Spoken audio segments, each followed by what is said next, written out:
The Camping World 200, presented by RVs.com. Brought to you by Camping World, America's outdoor store. Aaron's, proud sponsor of the Aaron's Lucky Fan. Everyone's a lucky dog at Aaron's. DirecTV, ride shotgun on race day with NASCAR Hot Pass only on DirecTV. And the Sunoco Free Fuel 5000. Pull into a Sunoco for a chance to instantly win free fuel.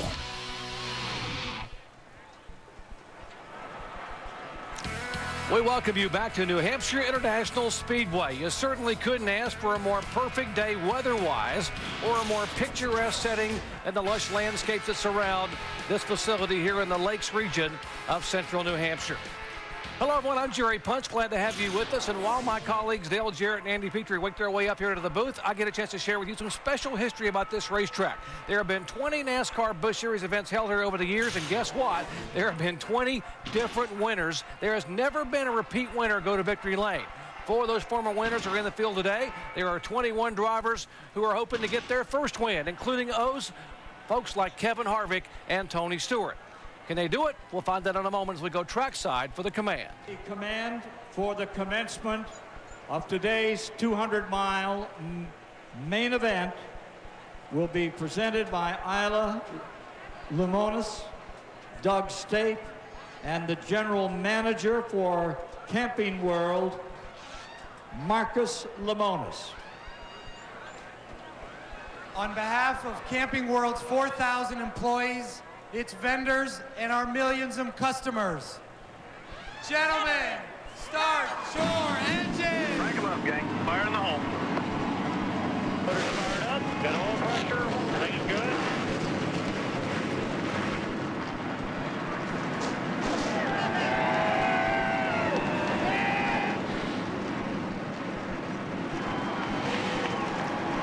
Well, the engines have fired, and before this field rolls off, we'll check in down on pit road for updates on a couple of drivers who haven't won here, but probably should have. Here's Jamie Little. Well, Doc, surprisingly, Kevin Harvick is one of those drivers. You know, he's finished second here 3 times. He's led the most laps, 422, and this is his 3rd pole and the 4th time he started in that #1 spot. I talked to his crew chief, Shane Wilson, yesterday. He told me the goal today was to get that car on the pole, run in the top 3 for the entire race, and the rest is up to Kevin Harvick. He is the defending Cup Series winner from last year. We'll see if he can get the job done today. Let's go to Mike. Well, Jamie, Clint Bowyer says coming into this weekend, he has one specific goal: to pick up the trophy he left behind a year ago. In this race in 2006, Clint Bowyer dominated, leading 127 laps before getting caught a lap down when a caution flag came out just after his green flag pit stop. This weekend, Bowyer's been among the fastest cars on the racetrack. Today, he rolls off 3rd, looking to complete some unfinished business. Jerry? And my Clint Bowyer brought the best car he's got here. He's raced it twice, and he has won twice with it, hoping to get win #3 here today. When we return, we'll take a look at our starting grid and speak live with our in-race reporter, Matt Kenseth, who stands 6th all-time on the win list.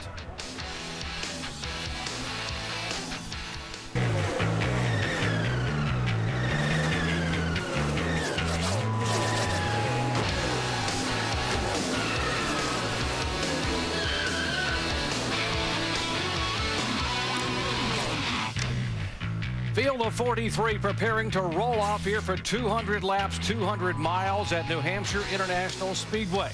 Our championship analyst team, Dale Jarrett and Andy Petrie, have made it up from the pit studio where they were visiting with Brett Musburger early. We are set to call what should be a great race here today. Let's take a look at our Camping World 200 starting grid. As reigning series champion, Kevin Harvick picks up his 2nd career pole of the year. He will lead them down alongside current points leader Carl Edwards. And as you take a look at our starting grid, we'll visit with our in-race reporter, driver of the Roush Fenway Ford, Matt Kenseth, who starts 8th today. Matt Kenseth, Dale Jarrett with ABC. You have a copy? Dale. Hey, Matt, relatively short race today. Do you approach this any different? Well, track position is definitely important here in New Hampshire, so you know, a couple things to think about. They just had that modified race and some different rubber out there on the racetrack right now, so just got to work through that and you know, try to do the pit strategy right to be in the front of that. It's always real important to be in the front here. Okay, we'll talk to you later on. Good luck. Thanks.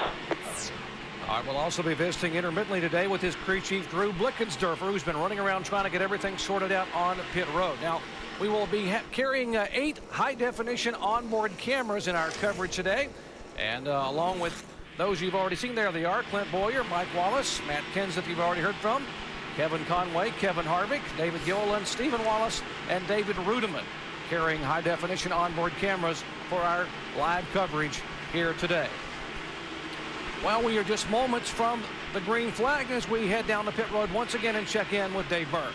And Alan, once again, Scott Wimmer is in the 29 car. Talk to him about his disappointment last week in finishing second in his home state of Wisconsin. Very disappointed is what he said. But we put ourselves in a position to win. And if we keep doing that, we're going to get one eventually. And when we get one, we're going to get bunches. Today, starting 16th, he's going to need a bunch of track position, a lot of speed, and maybe just a little bit of luck. Alan? And let me give you an underdog to cheer for during today's race. How about 21-year-old Bobby Santos? Santos is a young man from Franklin, Massachusetts, a native New Englander. He's been racing and winning in open-wheel cars all across the country, the USAC Midgets and Sprints, the NASCAR Modifieds, and in just his 3rd ever NASCAR Busch Series race, he qualified on the outside of row 2. Bobby Santos, remember the name? Keep an eye on him today. He starts in 4th place. Doc? All right, thank you, Alan. Young man hoping to shock the nation today by overcoming some of the veterans here. Take a look at this racetrack. We're talking about a 200-lap race, just over 211 miles. Pit road speed 45 miles an hour. The pit window, that's going to be very interesting. We'll get our analysts to talk about how that can play into the hands of certain guys. Only 12 degrees of banking on the turns, 2 degrees on the straightaway. Well, under beautiful blue skies here in Loudon, New Hampshire, 43 of NASCAR's finalists are buckled up and ready to race for 200 miles. Last year's champion, Kevin Harvick, alongside this year's points leader. As we invite you to sit back and enjoy as we come to the green flag and go full throttle. Nice cars off.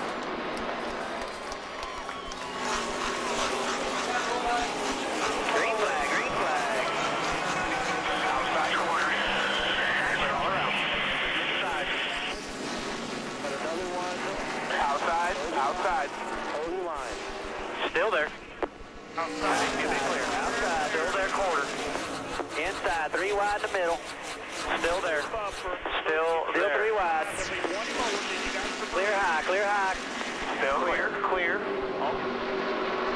At a turn 4, he will not be Kevin Harvick, but the Roush Fenway car. How appropriate here. Just up from Boston, that the Roush Fenway car, guys, leads lap number 1. Yeah, Kevin Harvick got a great start there, and it looked like Carl Edwards might even fall back to 3rd, but he got a great run on the outside and off of turn 2 and drove himself right to the lead. Look at Denny Hamlin in that 20 car. He's driving hard. I saw him passing 2, 3 wide on that first lap. Well, they said his car was really loose in qualifying, and that was going to really benefit him here. And I'm sure that some of these guys are really taking it a little bit easy, you would think, because they just had the modified race. Different rubber on the racetrack. They weren't exactly sure what their cars might do as we looked like we might have a change for the lead. Kevin Harvick, exactly, DJ. Harvick says, you know what, you might have got me on the outside on lap 1, but does Harvick have the preferred line to make the pass? Well, most of the time it is, but as you can see, Carl Edwards on the outside can get a run off the corner. He can keep Kevin Harvick, that car on the inside, pinched down a little bit, and he probably wasn't able to get to the throttle as hard as he wanted to, and that allowed Carl to keep the lead momentarily. You guys don't know anything about taking it easy. Look at these guys, how hard they're driving. It's lap 2, and these guys are driving like it's the last lap. They realize this isn't a very long race, and they need to get themselves in position. And you know, they're pretty sure that the racetrack is not going to be all that different. Even though that was a different type of rubber, they feel like that, hey, we can still going to have some grip. I've got a good race car, and we'll go out here and see if we can get the lead and run as hard as we possibly can. And Montoya here moving up. He's got a good race car. I talked to his guys down in the garage here. They're real pumped up about this race. The crew chief swap, or the crew swap that they've done here. And if you just joined our coverage, what he's talking about is they changed crew chiefs, or basically drivers just swapped cars inside the Ganassi team. Montoya got the crew chief for the 41 car. His crew chief went over to the 41. Yeah, this would probably be more than a crew swap. It'd probably be a seat change, because I think all they did was take the seats out and have to go over to the other team and make that change. Looked like I saw the 42 car go in turn 1 and bottom out a little bit. I saw a little smoke kind of out of the middle of the car, like maybe the low air pressure. Car bottomed out a little bit. We see Tony Stewart move by him. And Tony's trying to move up under Matt Kenseth. There's a look at Tony Stewart making only his second start at New Hampshire, the 33 car. And you heard him say in a pre-race show, DJ, that he was very happy with his car on a long run in that final practice yesterday. Yeah, and when Tony Stewart's like that, I think you better watch out, because I consider him one of the best that's ever raced at this racetrack. You know, when Rusty Wallace was racing, I looked at him as, if you're going to win this race, that's the guy that you got to beat. Regardless if his car's perfect or not, he was always going to have it at the front. Tony Stewart's a lot like that, too. You talk about a good long-run car. We're on lap 5, and he's just picking them off one after another. He looks really strong. You see him drive up underneath David Gillen in the 25 car right on the bottom of the racetrack. You see that progressive banking, that outside groove, it really makes it difficult to complete a pass. You can see these guys, they can drive up under somebody, but you just can't clear them very easily. Like right here, we see Tony Stewart just dive down in the corner.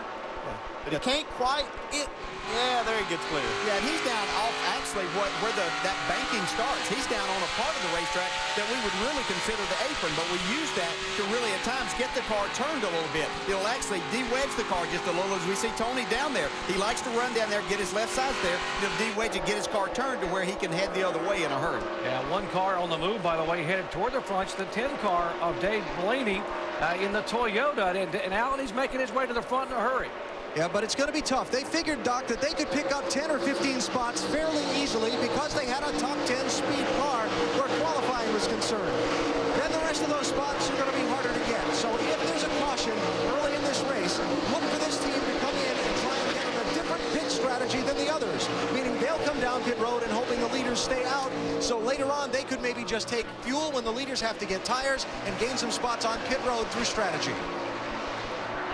As you watch Blaney make that pass, there's the 42 car of Juan Pablo Montoya, and he again is trying to make the pass, this time, DJ, on the high side. On the high side, and I think that's one thing that's really impressed me about Juan Pablo Montoya is that he really adapts to these racetracks and finds where you can pass. He likes to get in the gas and go, and he adapts to that and finds that area to where he can go on. If it's the bottom of one racetrack, then he figures that out in a hurry. If he sees and figures out that his car will carry a lot of speed around the top, then he adapts to that very quickly. Well, he's never been on these racetracks before, so he doesn't know where he's supposed to run, right? He just comes and runs the fastest way around the racetrack. That's right. Yeah, wherever he can make passes, that's where he wants to go. Juan Pablo Montoya coming off that landmark first ever NASCAR Nextel Cup victory at Infineon Raceway last week, and just his 17th start in a NASCAR Nextel Cup car, and he did it from the back of the pack. And we keep seeing a little bit of wisp of smoke out of the 17 car, Matt Kenseth, and the 42 car. I think they're just bottoming out or maybe rubbing the tire on the fender. These cars really travel a lot. They need to get that front end right down on the racetrack so they can make the most downforce. And so these guys just push it right to the limit where they're rubbing either the racetrack or maybe the tires on the fender. Yeah, and as we talk, you know, this is a relatively smooth racetrack. They've done a really good job with it, but over the years, as we bottom these cars out, it makes some places, and it is on the entrance of these corners to where it's not quite as smooth. And you'll see the cars, as they hit those spots, travel just a little bit more. And as you say, they're probably rubbing the fenders with the low air pressure, and that'll go away as we go on throughout the day. See, Matt Kenseth kind of working the high side of the racetrack a little bit right here, kind of using a little bit of that banking. Yeah, perfect example of really two different lines. As you saw Tony Stewart be down towards more the inside, the lower part of the racetrack, and Matt was letting his car roll through the corner just a little bit more, where he's going to, not quite diamond it, but he's going to cut it back across here, where Tony is just making the radius of the corner and driving his car off. And as we see, both of them are doing very well.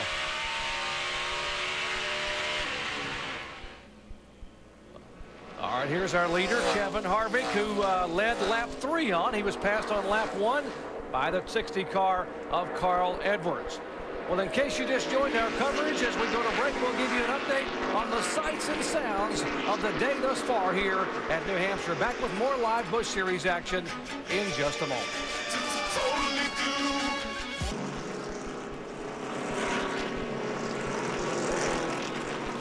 And we are back in New Hampshire. We will certainly be updating you throughout the afternoon here on ABC News for that breaking story taking place over in England. Now, we are under caution here for the first time this afternoon in New Hampshire. That car right there, Robert Richardson, having a problem up in turn 4 on lap 15. Yeah, it looks like he just got loose down underneath Jason Keller and some other guys on the lead lap here. And real lucky that it didn't take out more of these good cars. So spun the car really just to kind of stay out of the way. Yeah, you have to really be careful. If you get too far down on that apron, there's not a lot of grip down there, and as you start back to the throttle, then the car can get extremely loose, and he had a car outside him, so he didn't have much room to try to save his car, but that could have been a lot bigger than what it was. He did a good job. And with that caution coming out, the 44 car becomes, Mike Harmon becomes the lucky dog. He was the first car 1 lap down, and Aaron's lucky dog gets the free pass, gets to go back around the pace car and get back on the lead lap. And by the way, none of the leaders came on the pit road because it was just too early, right, crew chief, in order to make a difference in fuel? Well, these leaders couldn't afford to give up the track position this early, but we did see some of the guys from like midway or on back towards the back of the pack come in and get some tires and some fuel and maybe try to set themselves up for a little strategy play later in the race. All right, pace car getting ready to pull away. Kevin Harvick will lead him down. And Carl Edwards and Clint Bowyer right behind him, chomping at the bit.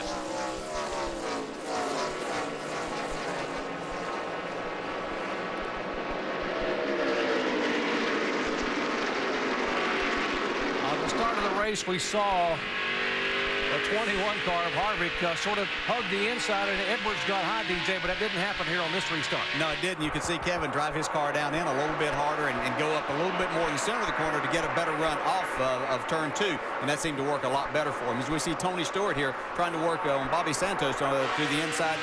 Bobby has done a terrific job to this point with that race car, but we know that Tony Stewart is one of the toughest competitors. We see that inside line right there. Tony will use that banking, slide up a little bit, and then get a good run off the corner. Well, how about that for a discrepancy in experience? Stewart, a 2-time Cup champion, and Santos making only his 3rd ever start in the NASCAR Busch Series. Gives him great experience being able to race with guys like this right here. Here's Clint Bowyer. As you take a look at Denny Hamlin, the car that won last week at Milwaukee. Looking back from Clint Bowyer's onboard camera. As I was watching practice yesterday, I saw Clint Bowyer looked to have what was the best car in practice. Now, that can always change when you get in race conditions, but his car just looked better. The longer that they ran, his car seemed to stay with his lap times a lot better. Others would fall off. Now, he may not win this race today, but by yesterday's practice, he looked like that he had the car to beat. Yeah, everyone in the garage area was talking about that. He was the guy to watch here after that performance here a year ago. Now, we talked about young drivers, and the 21-year-old Bobby Santos, you heard Alan Bestwick talk about it. He is following in the footsteps of his father and grandfather, but he has slid back just a little bit here in the early laps. Right, Dave? He has, and Tommy Baldwin Jr. is on the pit box for him today, helping this young driver make it around this track that Baldwin knows so well. In fact, he told him before this race started, Bobby, having jumped out of a modified car just a few minutes earlier, said, this is not the class where you bump draft to go faster, so be aware of that as you start this race. Bobby doing a great job hanging in there. He did finish 7th in the NASCAR modified event that was held earlier today here, and he was running as high as 5th most of the afternoon, making only his 2nd start in the modified. So a young driver trying to follow in the big footsteps that his dad and grandfather made, showing himself pretty well here at the home track. Yeah, doing a great job, and yeah, that modified race here is one of the best races that we see all year long, but this obviously is totally different racing, but he's doing a terrific job. You know, the restart was a little difficult for him. He didn't know exactly what to expect there, but he did a good job of getting himself settled back in now. Speaking of following in famous father's footsteps, here's young Stephen Wallace trying to make the pass, and indeed is able to get by Ward Burton for the position on the racetrack. As we check in with Dave. And there's a familiar voice in the ear of Stephen Wallace this weekend. It's Uncle Kenny. He's back, and he's on the radio trying to coach this young driver. I just want to point out some things that I think can get us in trouble, because, you know, they definitely got me in trouble in the past. And that one thing is just that when everybody goes sliding down into turn 1, it's like, almost like entering turn 1 at Mexico City. Everybody just gets so slow entering the corner. So, you know, I'll remind you of that on the start of the race. Now, one of the reasons why Kenny wanted to work on that at the beginning of this event was because Stephen had to start in the rear of the field. He spun that car in qualifying. They had to make some repairs to it. And when you repair a car after qualifying in the NASCAR Busch Series, it's a penalty. And your penalty is going to the back of the field.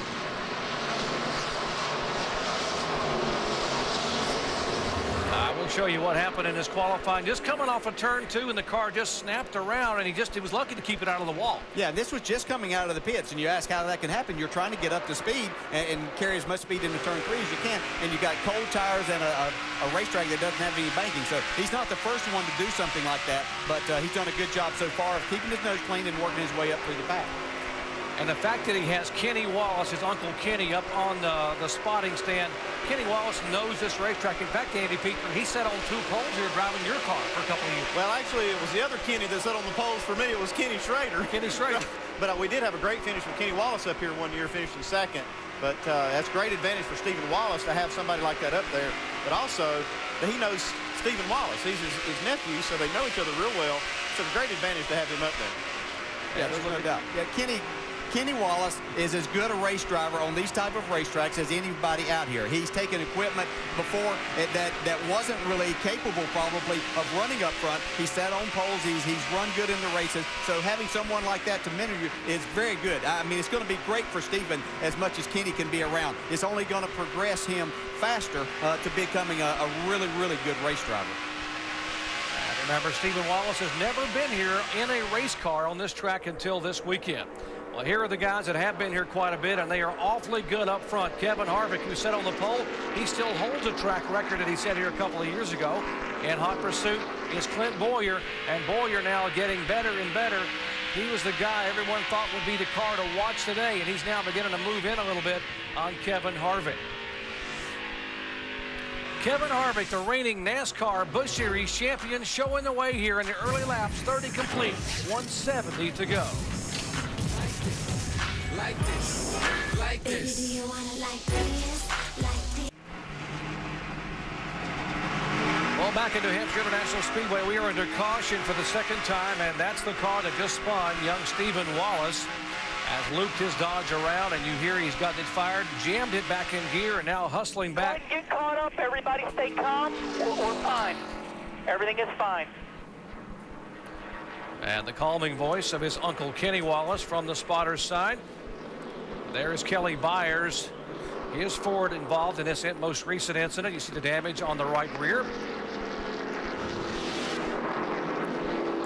You see him racing hard down in the middle of 1 and 2. As we said, you have to really be careful here entering the corner, especially on the inside. Your car's already light, and then it gets a little bit more so, and you run out of racing room. And you can see Steven, you're trying to make the pass going down into the corner. Just too aggressive right here. It goes in too hard, right underneath this 47 car, Kelly Byers. And, you know, I guess they're going to have to pull those reins just a little tighter on Steven. Okay, fire back up. Kenny Wallace is going to have to tighten up a little bit on this young man and try to keep him a little more calm. And now, isn't that what Kenny was just saying a moment ago about having him be very patient entering one because the car's back up a little bit? Well, under caution, pit stops the order of the day as they go scrambling on pit road for the first time. Kevin Harvick's car down and away. 4-tire change there for the Childress crew.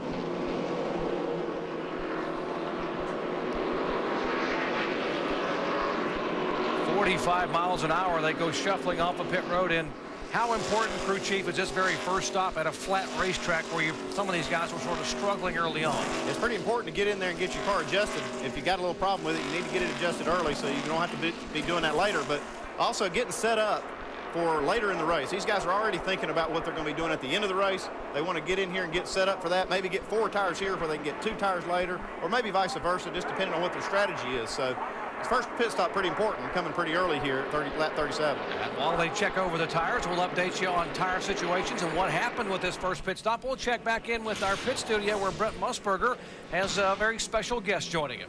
Yeah, Dr. Punch, and when we think of young drivers stepping up to the Cup Series, Martin Truex Jr. He won the Busch Series in 2004 and 2005, which included a win here at New Hampshire. He is in the pit studio with us. And first of all, Mark, happy birthday. I know yesterday was your 27th birthday, and nice way for you to celebrate. You qualified 9 for the Cup race tomorrow. Do you miss not competing in the Busch race on the day before the Cup race? Yeah, I do. I miss it a little bit, but we plan on running a few more races throughout this season, and we're planning and trying to put together a schedule for next year of about 10 races. So looking forward to that. I love racing in the Busch Series. It's a whole lot of fun, and you know, looking forward to the race out here today. They're doing a great job so far. Well, let me ask you about the race as they get ready to go back green again. What have you seen with the cars, and what are some of the keys to being successful in New Hampshire? Well, it looks like a few of them, the Cup guys are looking real strong. Harvick and Boyer's cars look really fast, but now they're back in traffic a little bit, so we'll just have to wait and see what they can do. Track position is really important here, and we'll see how good their cars are now. Right now, let's check in with Alan for an update, Martin, and we'll continue our conversation later. All right, Brett, pit stops under the caution for Matt Kenseth. 4 tires trying to help his car's front end grip, try and get it turned in the corner a little bit better. Fairly smooth stop for Matt Kenseth. Mike, rather. Clint Bowyer comes off pit road. He's in 6th position right now. Car started off a little bit loose but got tight. Therefore, they raised the track bar. Also made an air pressure adjustment in the right rear and put on 4 scuffs. Dave? My Carl Edwards car was a little trouble going through the middle of the corner. He wanted it to roll better, so they made a track bar and air pressure adjustment. But he had trouble seeing his stop board when he came onto pit road. He said, guys, we got to get that in a different position next time, or I won't be able to find where to hit my pit stall. Jamie? Dave, Kevin Harvick, very racy today. The crew's all looking at each other like, where did this come from? He came into his pit box. He said he's just a little bit tight off, so they made a right rear air pressure adjustment. He was out of his box so quickly they weren't sure if he beat Reed Sorensen, but indeed they just said he was quicker than Reed Sorensen. And we're going to go back upstairs. All right, thank you very much, guys and girls. Updates on those pit stops, those critical first stops. Everyone pitted except the front 2 cars who have eventually made their way down, and that will be the 11 car of Jason Keller, who's being shown as our leader. And Jason coming off his best finish of the year last week at Milwaukee. There is Jason Keller in the 11 car, and behind him is David Reagan in the 6 car, one of the Roush Fenway efforts. What we see playing out here, these 2 cars pitted on that caution at lap 17, and that just enabled them to stay out right here. They got 20 more laps on their tires, but they just gained a ton of track position, and that's what we talk about when we talk about these different strategies. All these guys on pit road having a little different agenda to get their guy up front, and here it is with Jason Keller leading the race. And here's our lucky dog, Brent Sherman, showing a little bit of tire smoke as he was trying to hustle that car, Dale, right back around to get caught up with the field, and he will indeed do that as Jason Keller is behind our pace vehicle, who will pull it off. And under what is a beautiful afternoon for racing here in central New Hampshire, the NASCAR Busch Series stars will get back at it. 40 laps complete, 160 to go. As the pace car pulls away, we'll eavesdrop. Listen in as we go full throttle. You ready? Ready. Green, green, green. Green flag, green flag, green flag. All around, all around. Still clear. Outside. Outside corner. Still outside. Outside. 3 outside corner. Outside corner. Looking inside. Clear, huh? Clear all around. You're clear. Clear by a half. Still clear. We got another one coming. One back on your inside. I guess we're okay here, guys. 3 back to anything else, just you and him. All right, Kevin Harvick not wasting any time, getting a jump inside of David Reagan, and now DJ, he's going to try to get the inside move here on Jason Keller.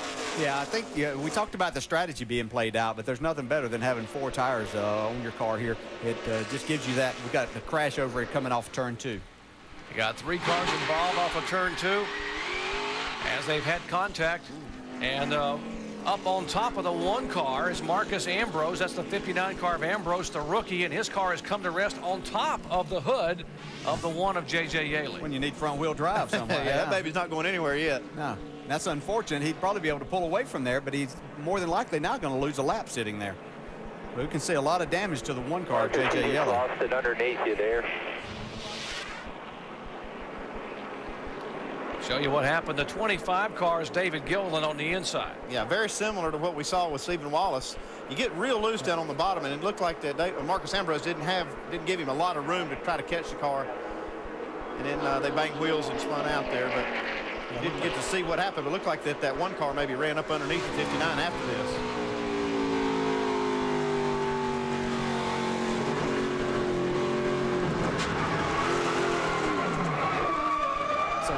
Flat part of the racetrack. We talk about how flat this racetrack is anyway, and you're on the bottom. I mean, this is literally almost off camber down there, and trying to get traction there is difficult, especially when you've got low air pressure.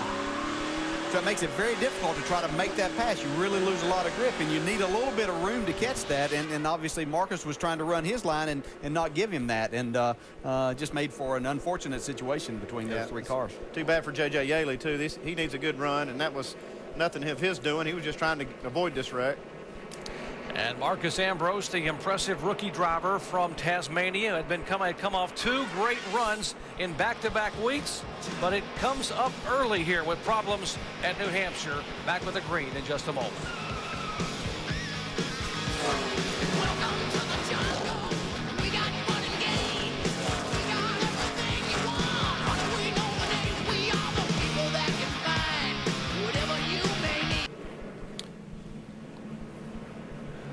And we welcome you back to New Hampshire International Speedway here in Loudon, New Hampshire. We are under caution flag for the 3rd time today. While they clean up the debris in some of the cars, let's check in and visit with our in-race reporter, Matt KENSETH. Matt KENSETH, Dale Jarrett, do you have a copy? Yeah. Hey, Matt, we know that they had a modified race here just before your race started and put down a different type of rubber on the track. How did that change the track, and did you have to make big adjustments on your pit stop? Yeah, it just seemed like the track was pretty slick, and it took about 20 laps for that rubber to burn off. And I think the track just got tighter after that. And the other thing I noticed, when the sun shines on the track, it frees up, and when the clouds come over, it tightens up a little. So I think we're pretty close. We're just a little too tight, so we've just been working on that. Good luck. Talk to you later. Hey, Drew Blickerserver, Andy Petrie at the booth. You got a copy? Yes, sir. Hey, Drew, is this track, have you made some changes on this car, or did you expect to make the changes you made, or have you made any unexpected changes here?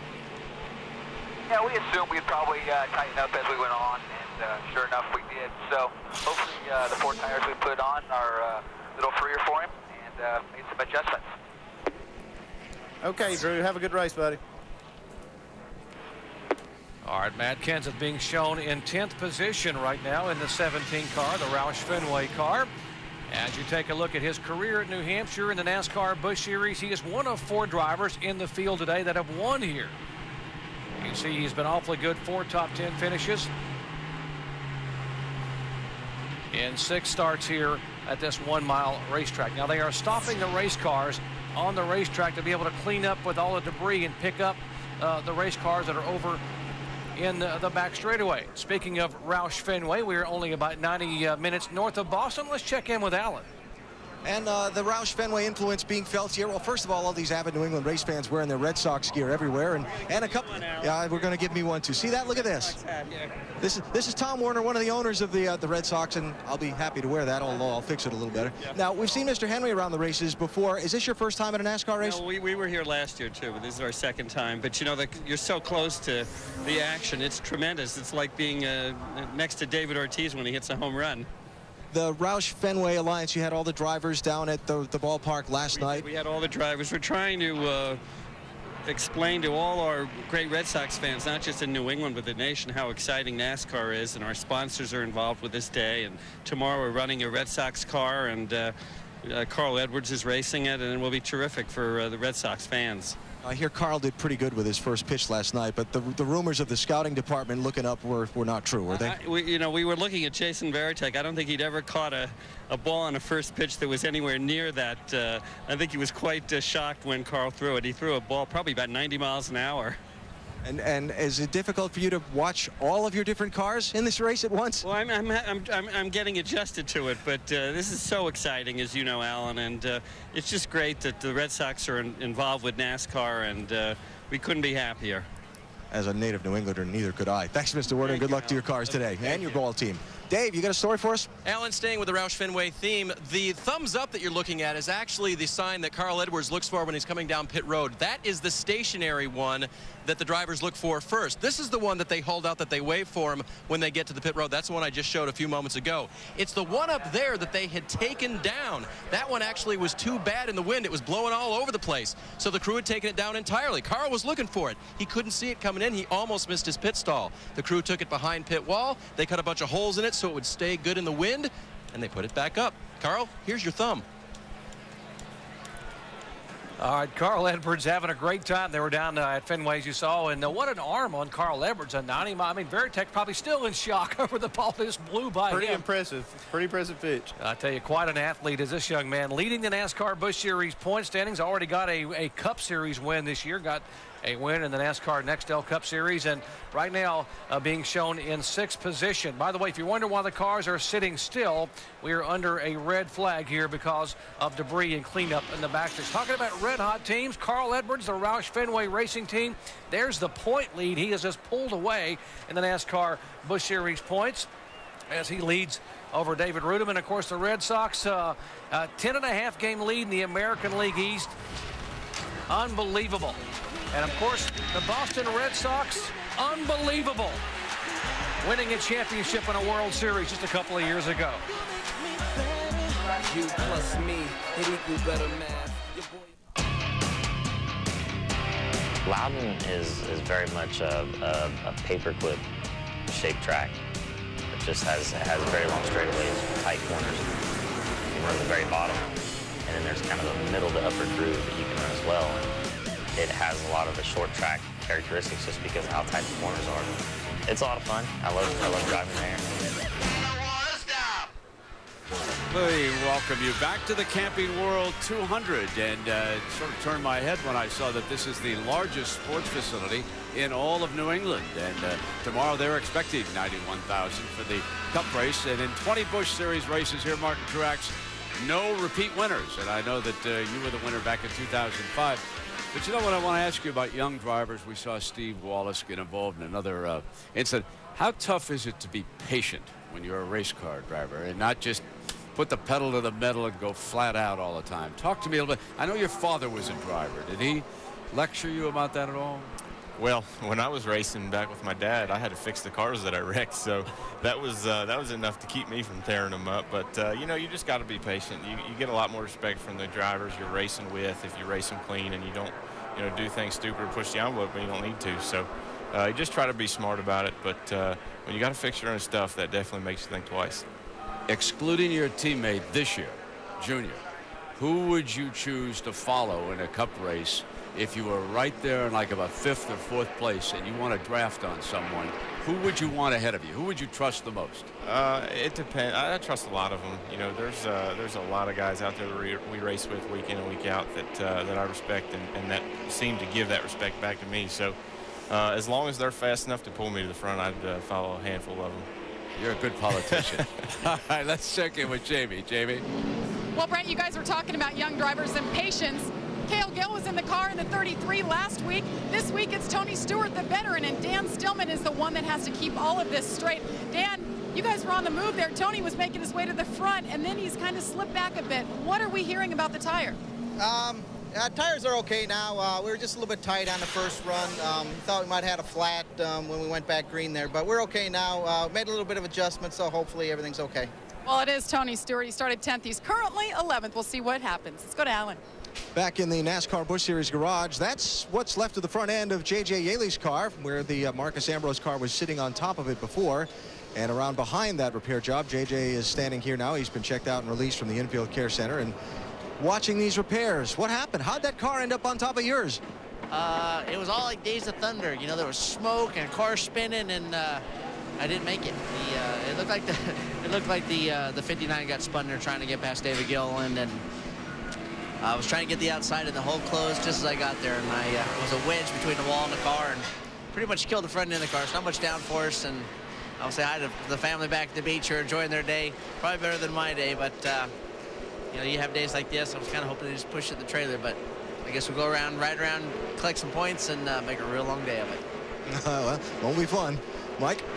Alan, not a lot of significant damage to the Kingsford Ford of Marcus Ambrose. In fact, he was so eager to get back on the racetrack, he sprinted from the care center, pulled down the window net, took the steering wheel off, jumped back in the race car, put his helmet on. He's already ready to fire the car up. It fires up. He's ready to roll off. They're almost complete with repairs. Guys?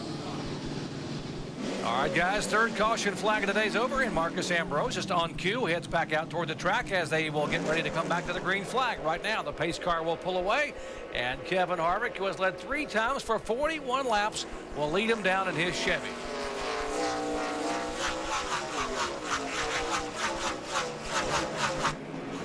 Harvick's been awful good on these restarts anyway, so you expect him being out front to be able to get that going. We see Denny Hamlin trying to take over the second place from Jason Keller right now.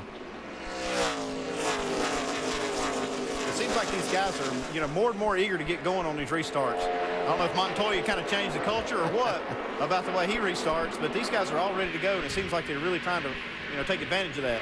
Yeah, I think the racetrack dictates some of that, too, because you have a racetrack that's very difficult to pass on. If you can get something on the restart here before somebody else might get their car up to speed, then it helps. Now, I've got a question for Martin Truex. Martin, you've been awfully good here. I've watched you over the years, and I think you really have a good feel for this racetrack. Is there something about the track that suits your driving style, or did you just adapt that well and then had good race cars? I think I just adapted to it and had good race cars over the years. You know, obviously I've had a lot of experience at this racetrack. I kind of cut my teeth in the Busch East Series and stuff like that up here. So a lot of experience, feel comfortable here and like going there. And, you know, as you know, that's a big part of it is liking the racetrack you're going to. Yeah, it sounds like Martin's not going to give you any of his secrets, Dale. I know that's what you were looking for. Well, I didn't make the race, so I thought there might be a little something I could get on for the next time we do come back here in a couple of months. But, you know, I've watched him for a long time in the Busch Series up here, and he's done a terrific job and carried that over into the Cup Series. And the 42 car, Montoya, there you see him making a move inside the 6 car. A lot of guys in the garage are talking about flat racetracks, and if you are a good road racer and you're good on turning corners on a road course, sometimes you're pretty good on flat tracks. And it looks like Juan Pablo Montoya is making that car turn pretty well. Well, most road courses are flat tracks. The corners are very, very flat, so they have to learn how to brake and get their cars to turn in the center of those real flat turns. So, yeah, I can see how that kind of experience would pay off here at a flat track like New Hampshire. Yeah, and Tony's going to get down into the really flat part as he goes 3 wide on the inside and passes 2 cars at once. Yeah, that's just getting a good run off the corner, and Tony Stewart, being the driver that he is, made all of that work. As you watch Tony Stewart go by, you see Carl Edwards beginning to make his way back toward the front. Dave. Yeah, Doc, it kind of looks like they jumped him on that restart. Carl barked back on the radio, loose at the restart. And so now he's going to try to get back under Reed Sorensen and regain those positions, but his car was hard to handle when the green flag dropped. You got to have these cars, Dave, so loose at the end of the run, you know, so they won't push at the end of the run. So at the beginning, they're so loose, you can't hardly drive them. So it's probably a good thing for Carl that he is loose at this point, because later in this run, he'll probably be right on. Yeah, the only problem with that is he's losing a lot of time to Kevin Harvick, who is out front and getting gone here. And so it's going to be hard, even though his car may not fall off here towards the end of a run. Kevin Harvick isn't going to fall off that much, so he's lost a lot of track time. So there's a really fine line between getting your car a little bit on the free side and getting it too loose to go early. Oh, that was a close call. That looked like a Dale Earnhardt Sr. maneuver where you're putting 2 pounds in a 1-pound bag, as Carl Edwards able to squeeze by underneath the 41 car. Didn't make the pass, but they were able to get by David Reagan. I think somebody spotter hollered there, and Carl Edwards went all the way completely under the line on the apron trying to avoid a crash. And that's just a good heads-up move by a veteran driver. And here's the 33 car. His nickname is Smoke. That's what they have on the window. They were talking about smoke and spice. Tony Stewart is the 33 car driving the Old Spice car, and he gets by Montoya. Yeah, and that is for the 4 spot. I'll tell you, he's flying. Yeah. There's nobody really better than Tony Stewart, I don't think, at this racetrack. He does such a good job of getting his car just on that fine line of balance, of free enough to turn in the center, but he's so good at driving the car with the throttle that he gets the most of it off the corner. So really good job. As we see, the three of those 3 cars are all having really good days. Tony Stewart, Juan Pablo, and Jason Keller having another really good run. He's hanging right in there after not pitting that last pit stop. He's got about 20 laps more on his tires than these other guys. He started up front, and this kind of strategy, he was like 27th before these other guys pitted and put him up front after they pitted. Yeah, this is one of those really feel-good stories that you see a guy that has a tremendous amount of talent, got left out through all the shuffles and losing sponsors and things like that. But Jason Keller is very capable of winning races in this series. You know, he is one of the 4 drivers who have won here at this racetrack. We talked about 20 different races, 20 different faces. Turn back the clock to May 12, 2001, and Jason Keller took the victory here, driving the 57 car at New Hampshire. Now, obviously, he said this is a very good track for him, but he's trying to build on the fact that he is just now getting back into the NASCAR Busch Series after sitting out the first part of this year. And Jason said, that's the memory I want to rekindle here in this race today. You see, he is 408 career starts, a two-time championship runner-up, and he's just approaching to become the $11 million man, all-time wins record and career earnings. As we check in with Alan. And Doc, this is a case, this race for Jason Keller today, where a little bad luck has turned into good luck. Remember the first caution back at lap 15? Jason got damaged in the spin that happened with Robert Richardson and Bobby Hamilton Jr. They had to pit under that caution to fix the left front fender on the car. What that allowed them to do was on the next caution, when all the leaders did stop at lap 37, they stayed out, moved up, took the lead. They've held the track position. Their hope now is that the race stays green long enough so that the next time they have to pit, all the other leaders do as well. They're back in sync, and they've got some track position to do something with at the end of the day. And out here, we thought they were just brilliant, pulling off this great strategy to get up front. But, you know, that works out that way sometimes. You know, you have something just to cause you a little bit of problem. You got to come into pits, and all of a sudden, it'll open up an opportunity for you later in the race. That's sort of like a golf shot when you bounce it off a tree and it rolls like 3 feet from the cup. You know, you had it planned that way. Yeah, they don't put it. Yeah, at the end of this day, they won't say how. They just look at where you did finish. You don't have to write a summary of how you got there. You don't have style points in NASCAR. And here is another one of the Roush Fenway cars. That is Matt Kenseth, our in-race reporter, getting by, just squeezing above Harmon, the 44 car. Pretty tight quarters here in the turns. Well, thus far, it has been the Kevin Harvick show. Harvick picking up his second career pole of the year, and he has led 3 times for 54 laps. And he is trying to hold off the challenge of Denny Hamlin. Can he do it? We'll come back with more live green flag action in just a moment.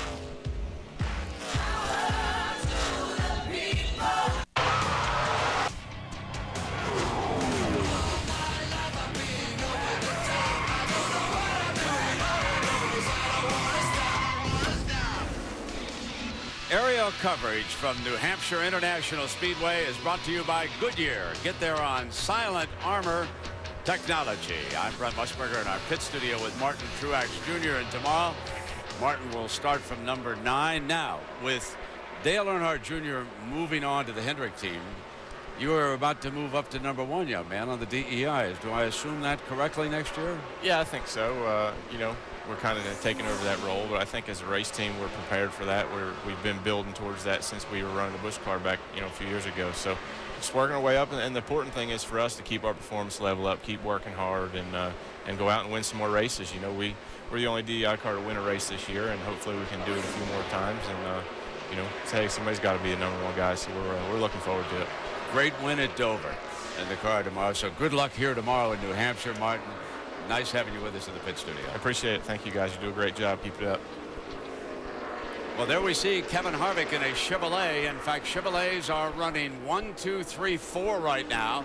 Jack Roush has 5 cars from the Roush Fenway team right now, but Carl Edwards has the best spot. He's number 6.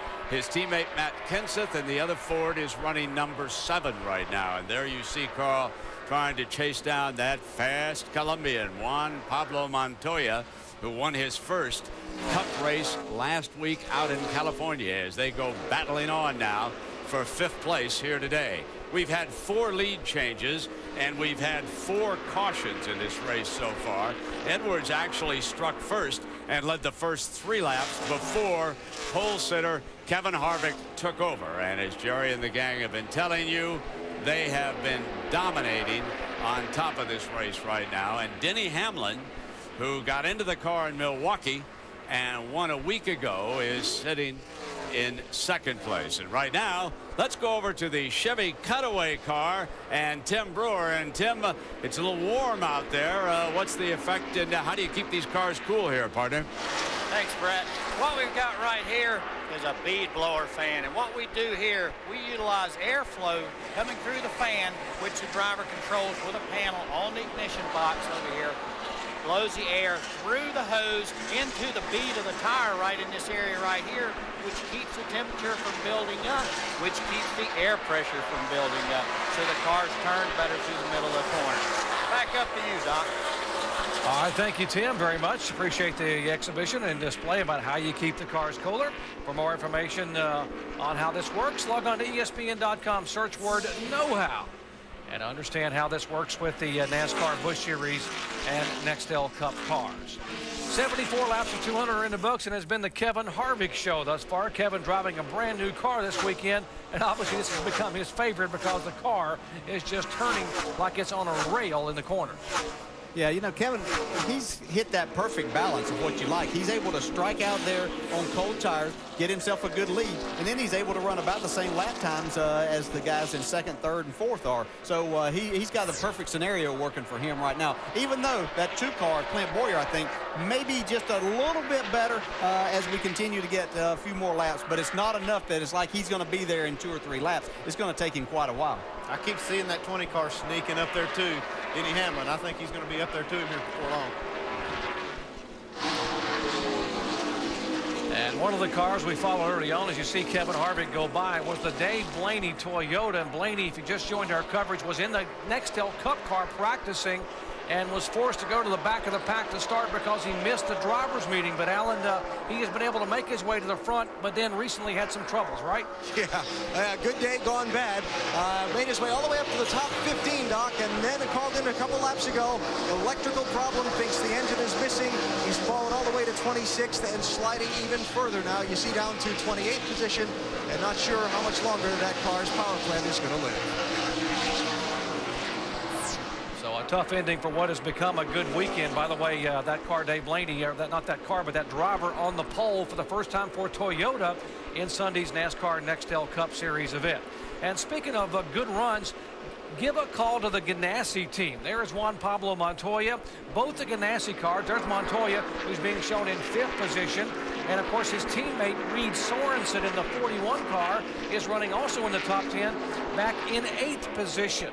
There you see Montoya go by. And this weekend, one of the big stories was the crew chief swap. And you would think, DJ, it would take a little while for maybe that chemistry to develop, but obviously these guys have caught them in a hurry. Well, they have, and you know, obviously what they were trying to do was they were trying to shake things up a little. Their Busch program wasn't doing exactly what they thought they were capable of doing. Sometimes it's just a little bit of communication gap that you have, and you just need to change things up a little bit, and hopefully it's going to work for a long time. A lot of times you see it, you know, it's just like getting a new putter or something. It'll work good right from the very beginning, and then maybe it phases out. But I think that what we will see is both of these teams probably stepping up their level just a little bit. And you don't really know why that is.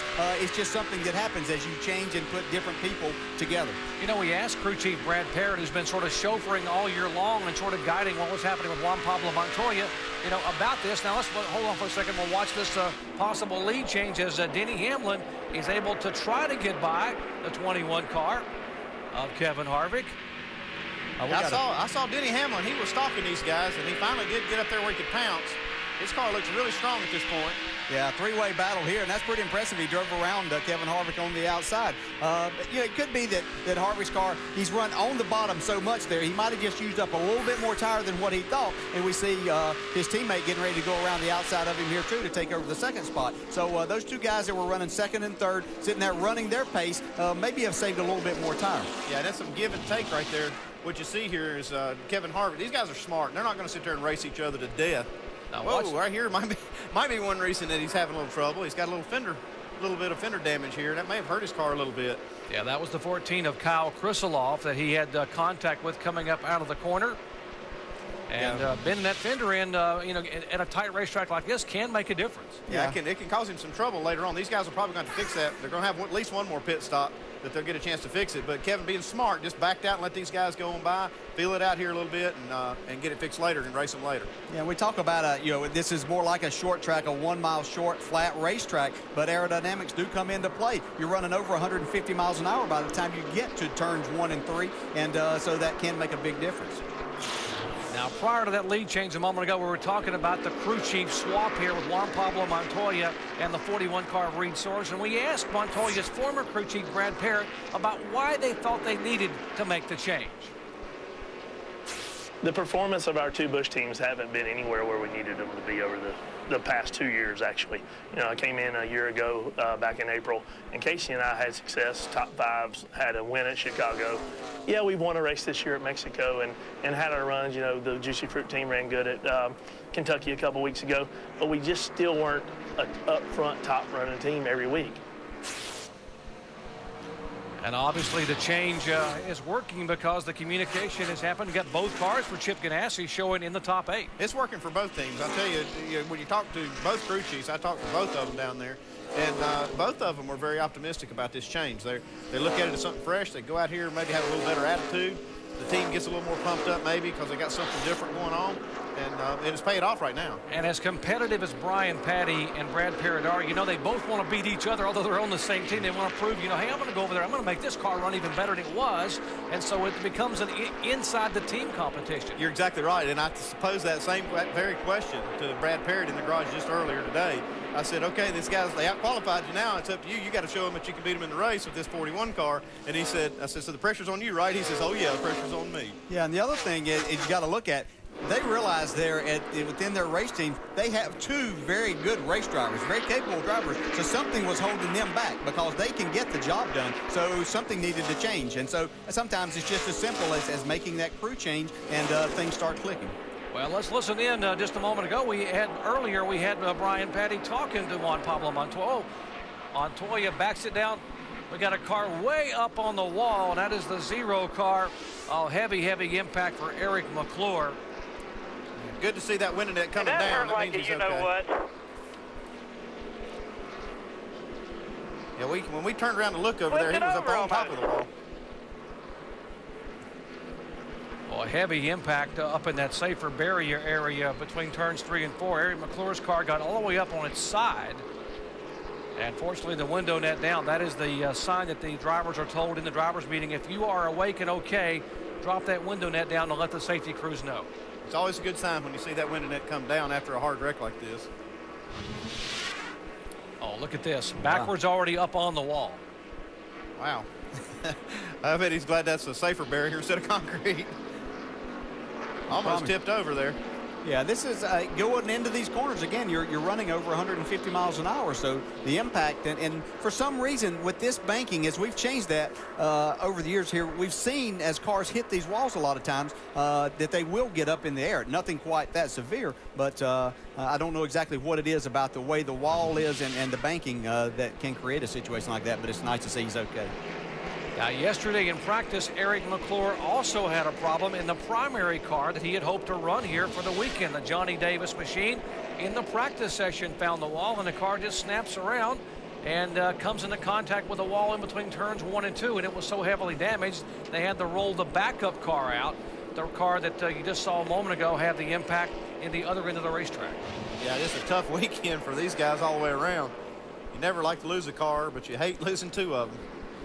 I tell you, that's tough when you get back to the shop and you got 2 cars that are torn up and you're trying to fix them to go to the next race. Yeah, and again, we'll explain this is how difficult a racetrack this can be for young drivers coming in the first time. You know, Eric was trying to get some experience here today. He had problems yesterday. We're just trying, I'm sure, to get some laps and get some experience with this. But again, very difficult track to negotiate. And you know, something may have happened there, so we'll have to get that story later. All right, under caution for the 4th time a day. Pit road is open, and they will be headed to pit road toward you, Alan Bestwick. Crew Chief Drew Blickensderfer from Matt Kenseth trying to talk out the strategy with Matt. The strategy here is to put their last set of new tires on here. Be about 110 laps to go. They've got a set of previously run tires for later in the race if they need it, and a small chassis adjustment. Mike, Clint Boyer experiencing the same sensation as he did the last run. It started out loose but got really tight. They'll make an air pressure adjustment, taking a ½ pound out of the right rear. Dave. Carl Edwards found his pit box, no problem. 4 tire change. He wants an air pressure adjustment and a chassis adjustment. The car spinning out into the corner, tight on throttle. Jamie. And Denny Hamlin came in as your leader. He said he's loose in the beginning of the run and he tightens up in the middle. The team wants to be proactive. They're just making an air pressure adjustment on that right rear, thinking ahead, and they're ready for the long run. And take a look at the race off pit road. Denny Hamlin's crew. How about Carl Edwards' crew? Good job for PK Company. Gained 2 spots. And you see Matt Kenseth also, Drew Blickensderfer and company, gaining a couple. And the 41 car, Reed Sorensen, lost 2 positions on this pit stop under the caution flag. So, guys, great pit work on pit road. Denny Hamlin's crew. After that win last week at Milwaukee, great pit work by the Rockwell Automation crew for Childress Racing.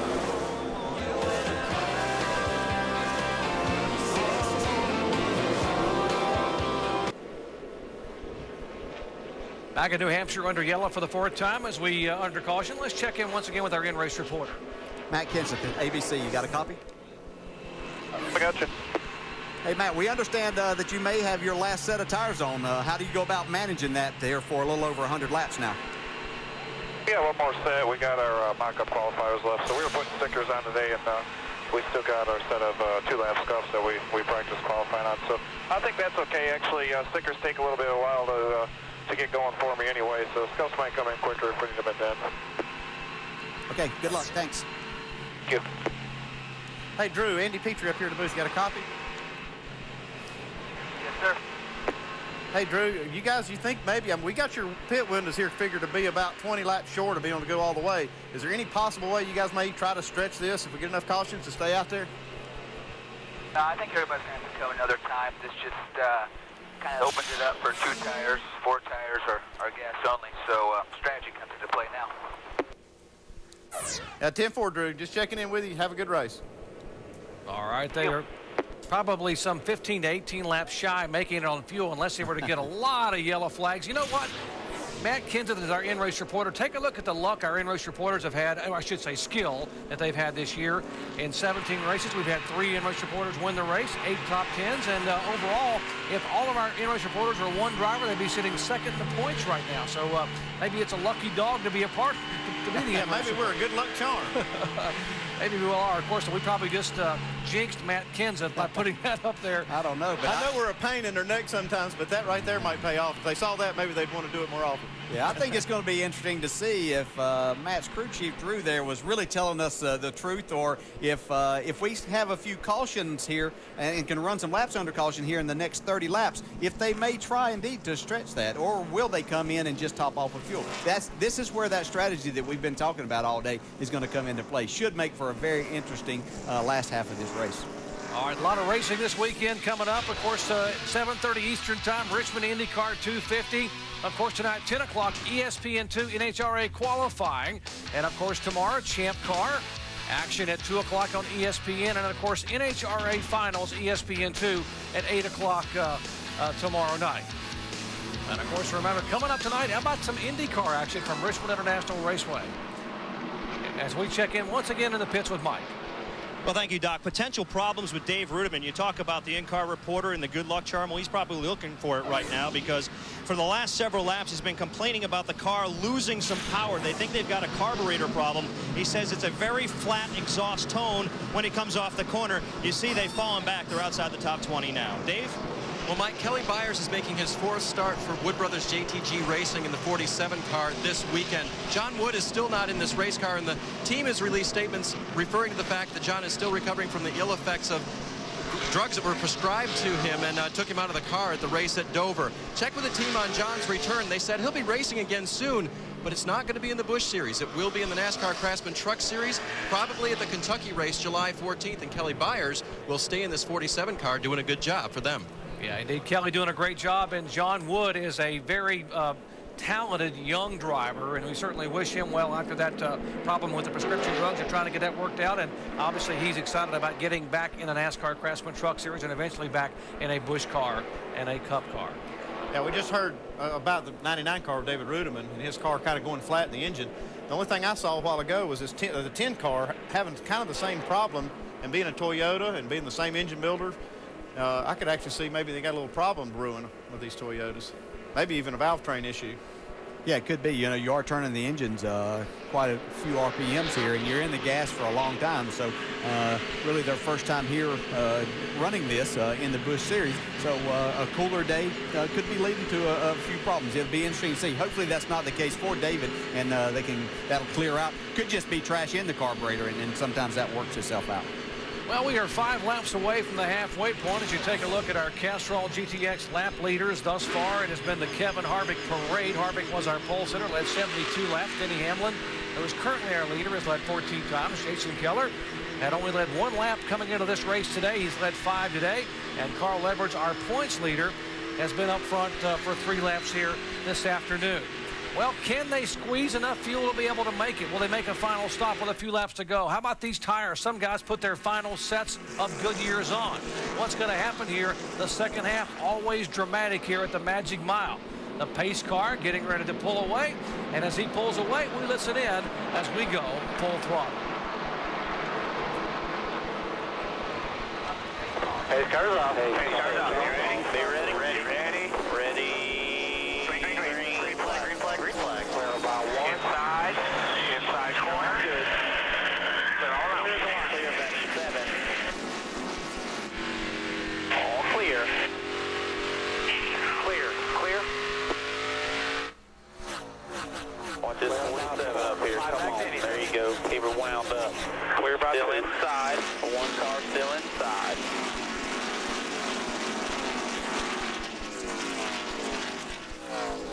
Beautiful job. All clear.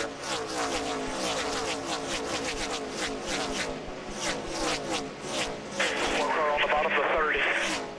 Boy, as a driver, you got to love to hear that beautiful job. All clear from that spotter up top. Yeah. And something I'm seeing on this restart is Carl Edwards being able to keep contact with these front guys a lot better. His car was just as good as theirs time-wise at the end of that run, but he had lost a lot of track position, but he's hanging right with him. As we see Kevin Harvick now is he started in the 3rd spot there on the restart. He's passed his teammate Clint Boyer and moved back into the 2nd spot. Yeah, it looks like those guys may have fixed that fender that he banged up earlier. That's definitely going to help him. Yeah, they mentioned that Carl Edwards, he makes the move inside of Clint Boyer, had been complaining that the car was really tight under throttle in the middle of the corner, so they went big time with air pressure and chassis in that pit stop, and they must have helped it quite a bit. Yeah, it looks like they've got that thing turned around here because he's able to start right off the bat here passing cars. Ooh-wee, we saw that 2-car sliding off the corner there. Yeah, you know, we talked about what the grooves move up at this racetrack. Well, we just saw Tony Stewart down on the yellow line, which is a groove lower than where the actual racing groove is. So as we've watched these cars, it looks like they're actually getting lower on the racetrack, the guys that are in front, and their cars are turning through the center. Sometimes you expect that groove to move up. We've actually seen it come down here today. Well, it's the shortest way around this racetrack, so if you can make your car work there and you can get in the throttle, then why not use that? As you take a look at the onboard telemetry with Clint Boyer, and his car just slipped a little bit sideways. Couldn't happen to a better guy. Clint Boyer, a former dirt track racer, grew up racing the Midwest dirt tracks and was absolutely unbeatable. But he looks like he's having some problems getting hooked up this time, as we see the 42 car of Juan Pablo Montoya trying to get around Clint Boyer. His car is not exactly liking this set of tires right at the moment. Now, they may have loosened his car up because maybe felt like he got a little bit tight towards the end of that run, and that could be hurting on the front end of this run. You can see just how hard it is to pass on this flat racetrack. These guys just have to work so hard to try to get under somebody and then get them cleared off the corner. On the right side of your screen, the battle for the lead. Denny Hamlin, the 20 car, trying to hold off Kevin Harvick. And, of course, the battle for 5th, Clint Boyer, trying to stay in front of Juan Pablo Montoya and Matt Kenseth. And, yes, indeed, Harvick does make the pass to go back around Denny Hamlin. Let's check in with Mike. Well, Doc, Dale Jarrett just said something that is absolutely right on the mark regarding Clint Boyer. Over the last couple of runs, they've started off loose but have gotten extremely tight, so they've been trying to counter that by starting off a little bit more loose, trying to give it as loose as Clint can drive so that when it tightens up, it's not a problem. But obviously, it is right now. He just came over the radio not too long ago and was basically screaming about how loose the car is. It may have gone just past that edge where he likes it. Yeah, Mike, we saw that 2-car coming off turn 4 a while ago, just completely sideways. Trouble spin. It's Bobby Santos, the youngster, has looped it around over in turn 3 and kept it out of the wall. Did a Joey Chitwood 360 there, and now will be under caution for the 5th time. But the young 21-year-old driver, we talked earlier today about that great qualifying effort and making his first Busch Series start here at the home track, has his troubles here on lap 103. Yeah, looks like he's got a right front tire that's gone down. Actually, both right side tires are down. He's just going to try to make his way around and stay on the lead lap. Hopefully that tire won't come off of there and create any body damage, but he did a great job of saving that car. Not many times did you spin out here like that and not hit something. Just inside of the 90 car, Stephen Like, and there was a bit of contact there as he went by. Yeah, I don't know who you put that on, because it looked like one was moving up and the other was kind of coming down, and they were anticipating each other's moves. The way I always look at that, though, the lead lap guys got the track. Yeah. The guys with the lead lap.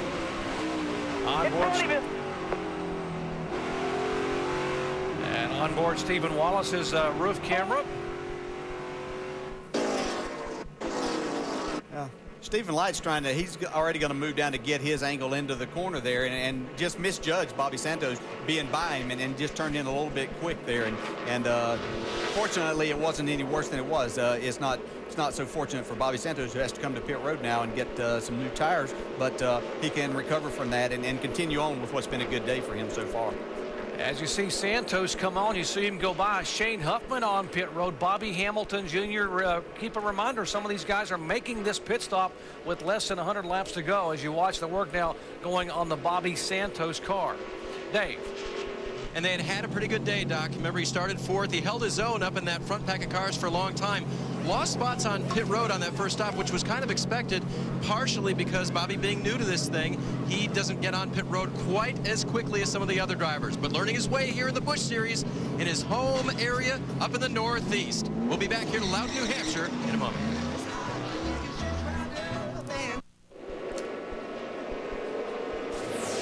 Welcome back to the Camping World 200 presented by RVs.com as we're under caution for the 5th time today. Perfect timing. Pace car pulls away and Kevin Harvick will lead him down to the green flag.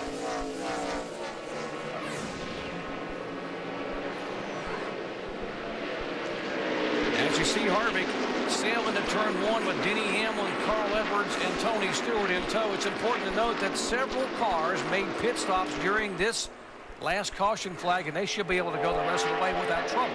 Yeah, there's about 5 or 6 guys there at the back that came in and topped off, and they may be able to make it to the end. Jason Keller probably being the best of those cars that did that or tried that strategy. So we'll keep an eye on Jason later in the race when these other guys make their pit stop and see if it pays off for them. If they make a pit stop. Yeah.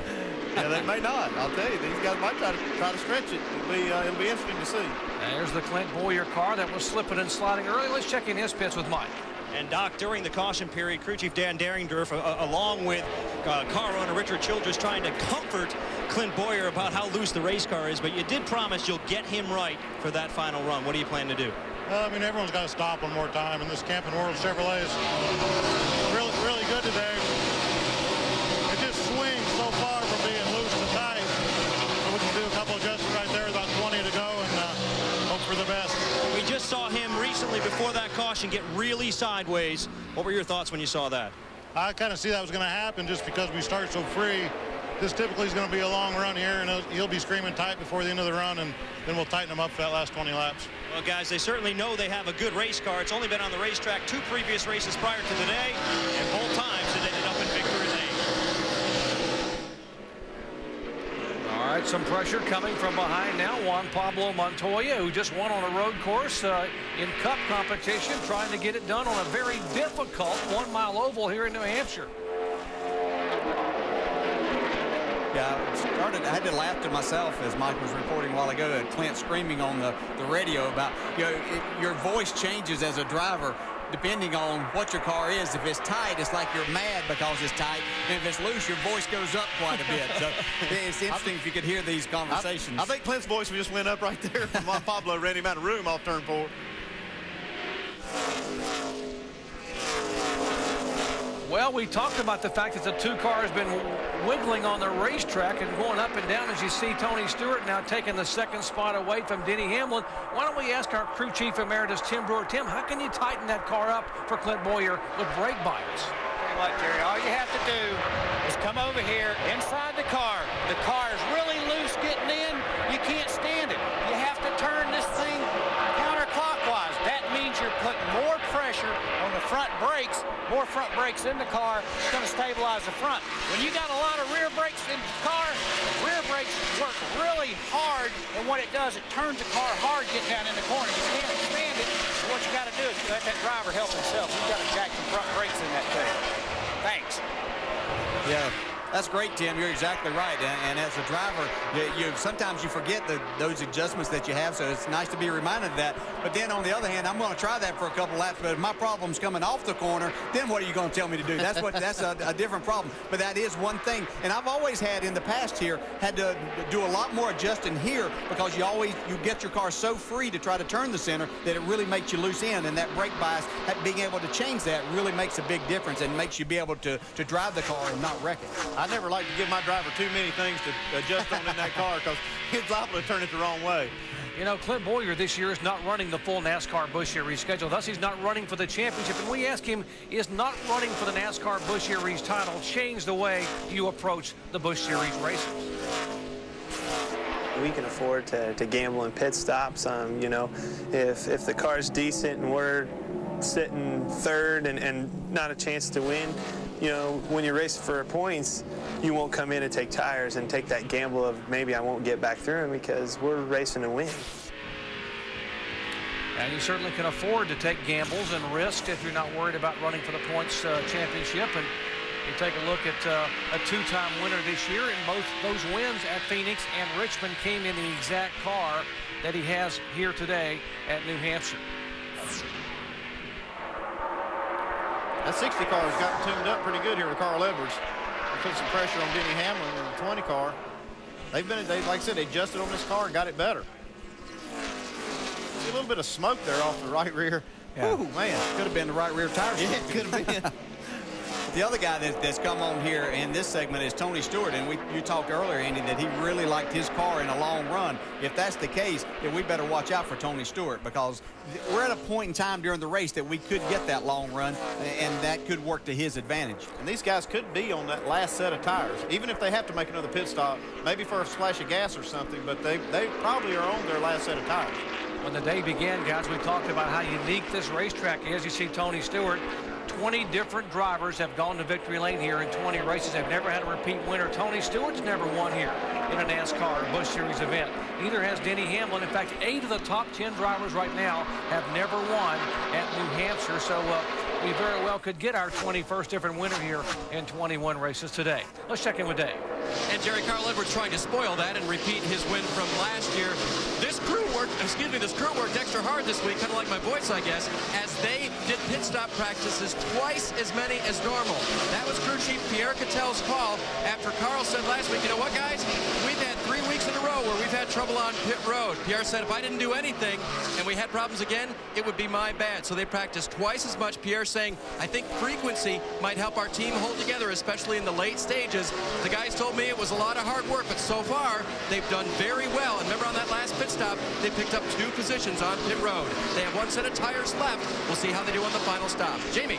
Well, Carl Edwards is going to have to get around our leader, Kevin Harvick, if he wants to take home that win. Remember, Kevin Harvick came into this race with 3 second-place finishes. He's led more laps than any other driver in the field, and today he's led the most laps again. But he wants to end up in victory lane. He's tired of being the bridesmaid. He just came on the radio and told Shane Wilson, his crew chief, I want to be right at the end, guys, so I'm going to run this thing into the ground. The team said you're doing a great job. Kevin Harvick, of course, having a great time coming back to the Busch Series. No pressure, no points on the line. So he's in that 21 car where he won the championship last year, and so far, so good. Doc? Kevin Harvick driving the Richard Childrestone car, as you said, Jamie, and of course the car that's chasing him or trying to chase him down right now, by the way, Tony Stewart, that's the car that Kevin and wife Delana Harvick own, so it could get very, very interesting before the final 79 laps. Oh, tough break, possibly a loose wheel vibration, Allen, on the 11 car? Yeah, that strategy they tried to play down to pit when the others didn't and then stay out later, that's all gone away. They think they might have left the tire loose and a vibration for Jason Keller. Yeah, boy, I tell you, that right there is it's so hard to make a mistake, especially if that last pit stop. They didn't want to make another pit stop, and they didn't really have to race anybody off pit road, so it's really hard when you leave a wheel loose on a deal like that where you're not really racing anybody off pit road. All the other guys were just staying out. Tough break for Jason Keller. And Kevin Harvick continues to dominate here, tries to become the 21st different driver to visit victory lane in 21 NASCAR Busch Series events here at New Hampshire International Speedway. Back after these messages and a word from our ABC stations.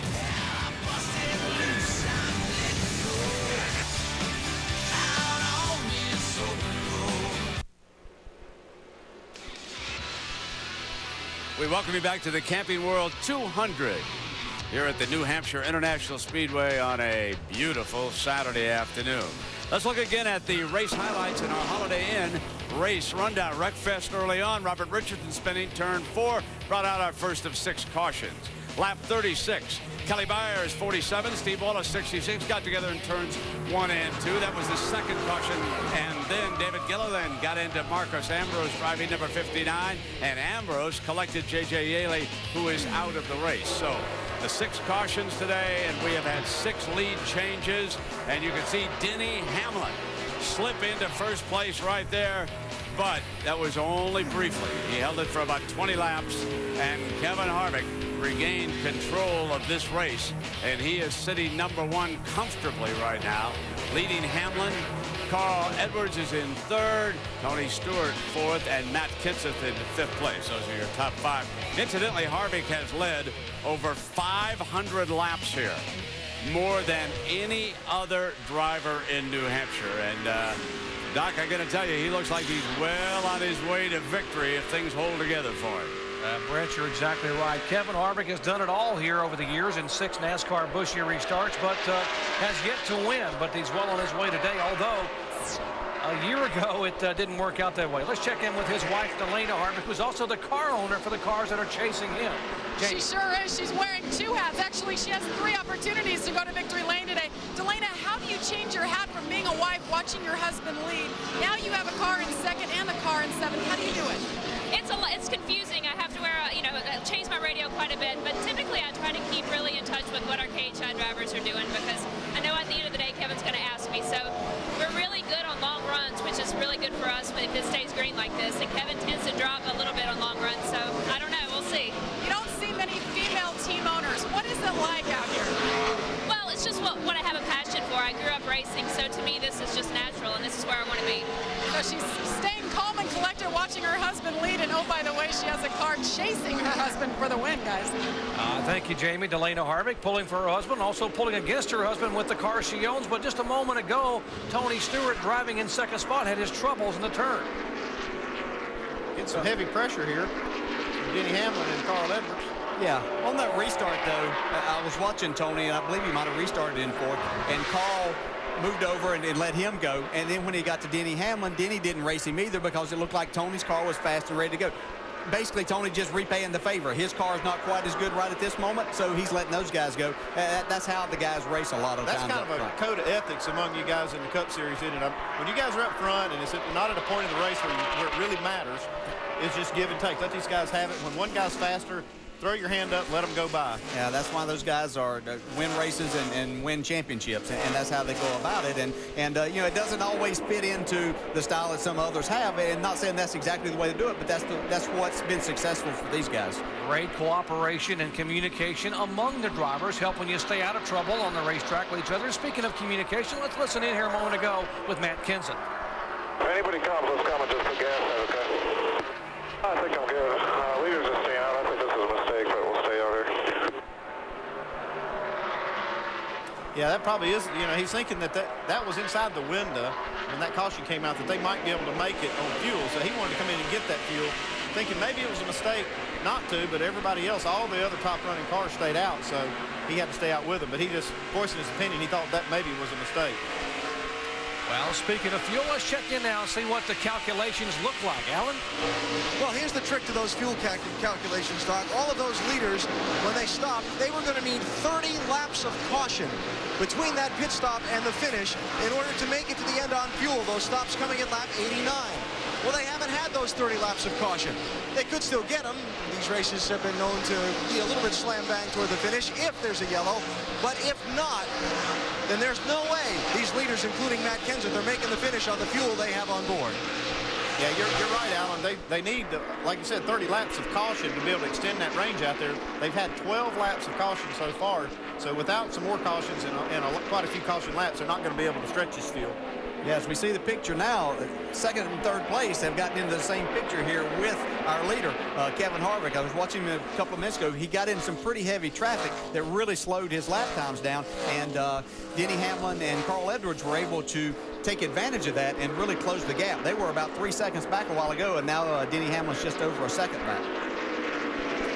And Kevin Harvick, he dinged up his car just a little bit earlier in the race here, where he was trying to get by a lap car and banged his right front fender in, and it caused maybe just a little bit of damage and losing a little bit of downforce. I'm sure the guys pulled it out on a pit stop, but it still could be giving him a little bit of trouble. Kevin Harvick now just less than a second in front of Hamlin and Edwards. There are the Hamlin and Edwards, the second and third place cars. Carl Edwards giving him all he can handle. Let's check in the Harvick pitch with Jamie. Well, Andy, you're right. When he came in on that last pit stop, Kevin Harvick, they did pull out that right front fender, and he went right to the front again, so everything was fine. Right now, he's not saying anything on the radio that he's having issues. Everything seems to be A-OK. And on another flip side, Kevin Harvick got great news this week. He was nominated for 2 ESPY awards, one for Best Driver and one for Best Finish at the Daytona 500 this year. That coming, of course, after his first Busch win of the year. Guys? Well, it's already been a good week for Kevin Harvick with the ESPY nominations. This could make it better with a win here. His first win in a NASCAR Busch Series car, although he won here last fall from the pole in the NASCAR Nextel Cup car. You just saw Carl Edwards, by the way, a moment ago go by Danny Hamlin for second spot. Matt Kenseth being shown back in fourth. Tony Stewart is fifth. Juan Pablo Montoya is sixth. And Bobby Labonte is being shown in seventh spot. Let's check in his pits.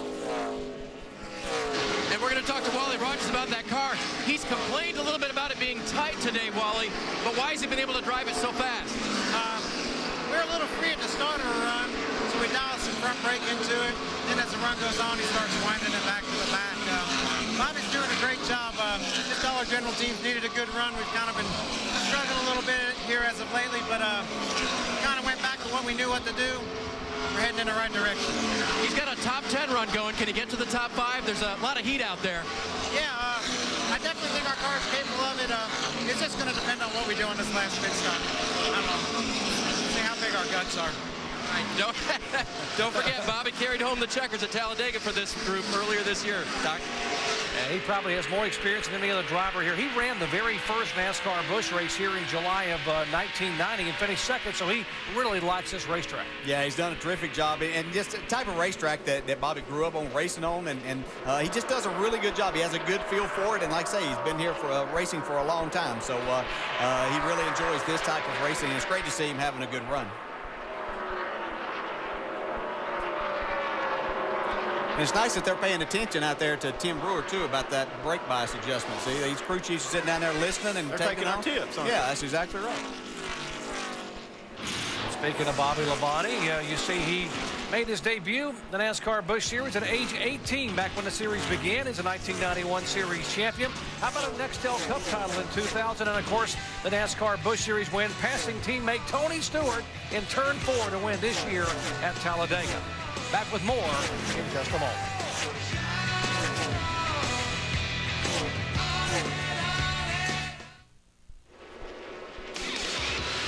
Kevin Harvick of Bakersfield, California, continues to lead here in New Hampshire, and our aerial coverage is brought to you by Goodyear.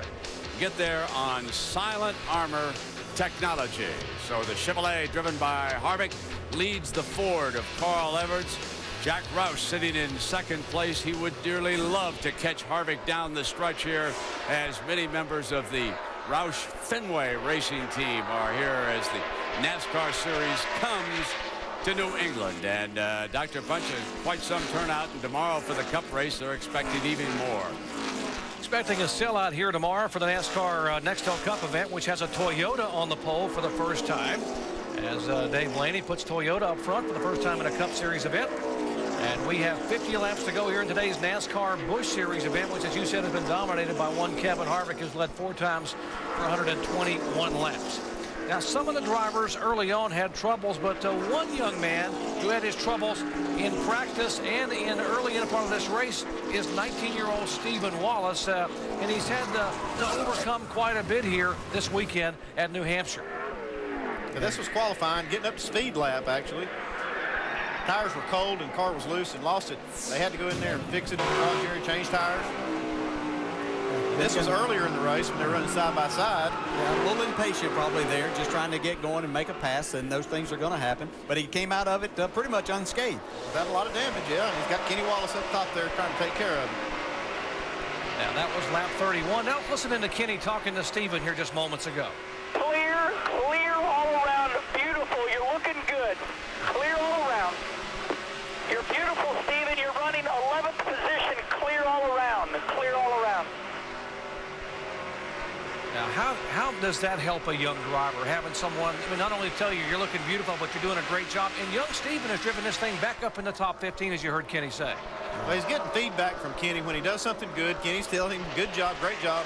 And then when he makes a mistake, I'm sure he's telling him, hey, we need to try to do that a little different. And he made a little mistake early in the race, and Kenny pulled the reins a little tighter. And Steven's doing a great job now driving back up in the top 15. Yeah, I think it's great that you have that common effect on someone, and it's great that someone you can trust that has experience, that you know has been there. And as a parent, we know that our kids listen to other people more than they listen to us. So I think this is great that Rusty has done this. Dave, I think you have a little more to add to this. Well, DJ, first of all, I want to know if a spotter ever called you beautiful. No, that never happened. Or your driving style is what we were getting at, of course. I just checked in with their crew chief, Brian Fraser, and he did tell me, you know, if this thing goes green, I don't think everybody else has probably forgotten this strategy either. We might just go gas and go. They might need a slight air pressure adjustment, though, if they change the tires, because he's shoving the nose just a little bit in the middle of the corners. That's the problem he's fighting. But really a good recovery for Steven after a day that looked like it was just going to be horrible. You know, we asked Stephen Wallace about his opinions of getting help from someone with the experience of his Uncle Kenny. Here's what he had to say. Spotted for me before, you know, in some practices and at Michigan a couple years ago when I won the ARC race and stuff. So I just feel really, really comfortable. I can trust him, and he can keep you going when you're down. So that's definitely gonna be a big part. Now, Andy, over the years, a lot of times over the years, crew chiefs are not only strategists, but they're cheerleaders to be able to try to climb inside that driver's helmet and keep them pumped up and keep them confident and comfortable as the race progresses. Yeah, I didn't know whenever I was a crew chief that I needed a degree in psychology too, but sometimes you do have to get inside these drivers' heads. And you got to be a coach, you got to be a crew chief, you got to be a lot of things. So, you know, got to be multitask. Here's a 77 car of Bobby Labonte that just came off of pit road a moment ago. Here's what happened, DJ. Yeah, it looked like he had a little problem getting down into turn 3 here. Car just takes off on him like he might have a flat tire. So look, I think Bobby brought the car straight to pit road, knowing he was going to have to pit anyway, so he got it straight to pit road. And he's coming back in toward you, Dave. Yeah, and unfortunately, the flat right rear tire was not the whole issue with Bobby Labonte. He radioed back to his crew chief just after he left pit road and got it back on the track. I think we broke a shock, Wally. Yeah, they went back out there after changing tires, and the car still had the same feel. Yeah, you heard him say rear sway bar. It could be the front sway bar. They're looking under the hood now. It might be the front sway bar that's come. Maybe the link to the sway bar is broken. And the sway bar does? What the sway bar does is ties those two front tires together. It keeps the car from rolling when you go in the corner. These flat turns, you have to use quite a big, big bar in there. And if you ever break that, boy, I tell you, you're just dead in the water. They really should call it an anti-sway bar. It keeps the car from swaying from side to side as you go into corner. That's actually what the term is, Jerry. It is an anti-sway bar, but we kind of dropped the anti and just call it a sway bar, kind of slang NASCAR term. But you can't run here at this track without a sway bar, actually any track, but this track especially. You break the sway bar, you have to fix it before you can go back out there and be competitive. Speaking of competitive, Greg Biffle here trying to hang on the 8th spot and move up. Let's check in his pitch with Allen. It's been a long struggle for this team to crack the top 10, Doc, but they finally have done it today. I mean, Greg only started just outside the top 10 in 15th spot. But the couple times they've come down pit road, they've kind of had their problems here and lost a few spots each time, so they've had to make up lost ground. Biffle finally into the top 10 in 8th spot, trying to move forward.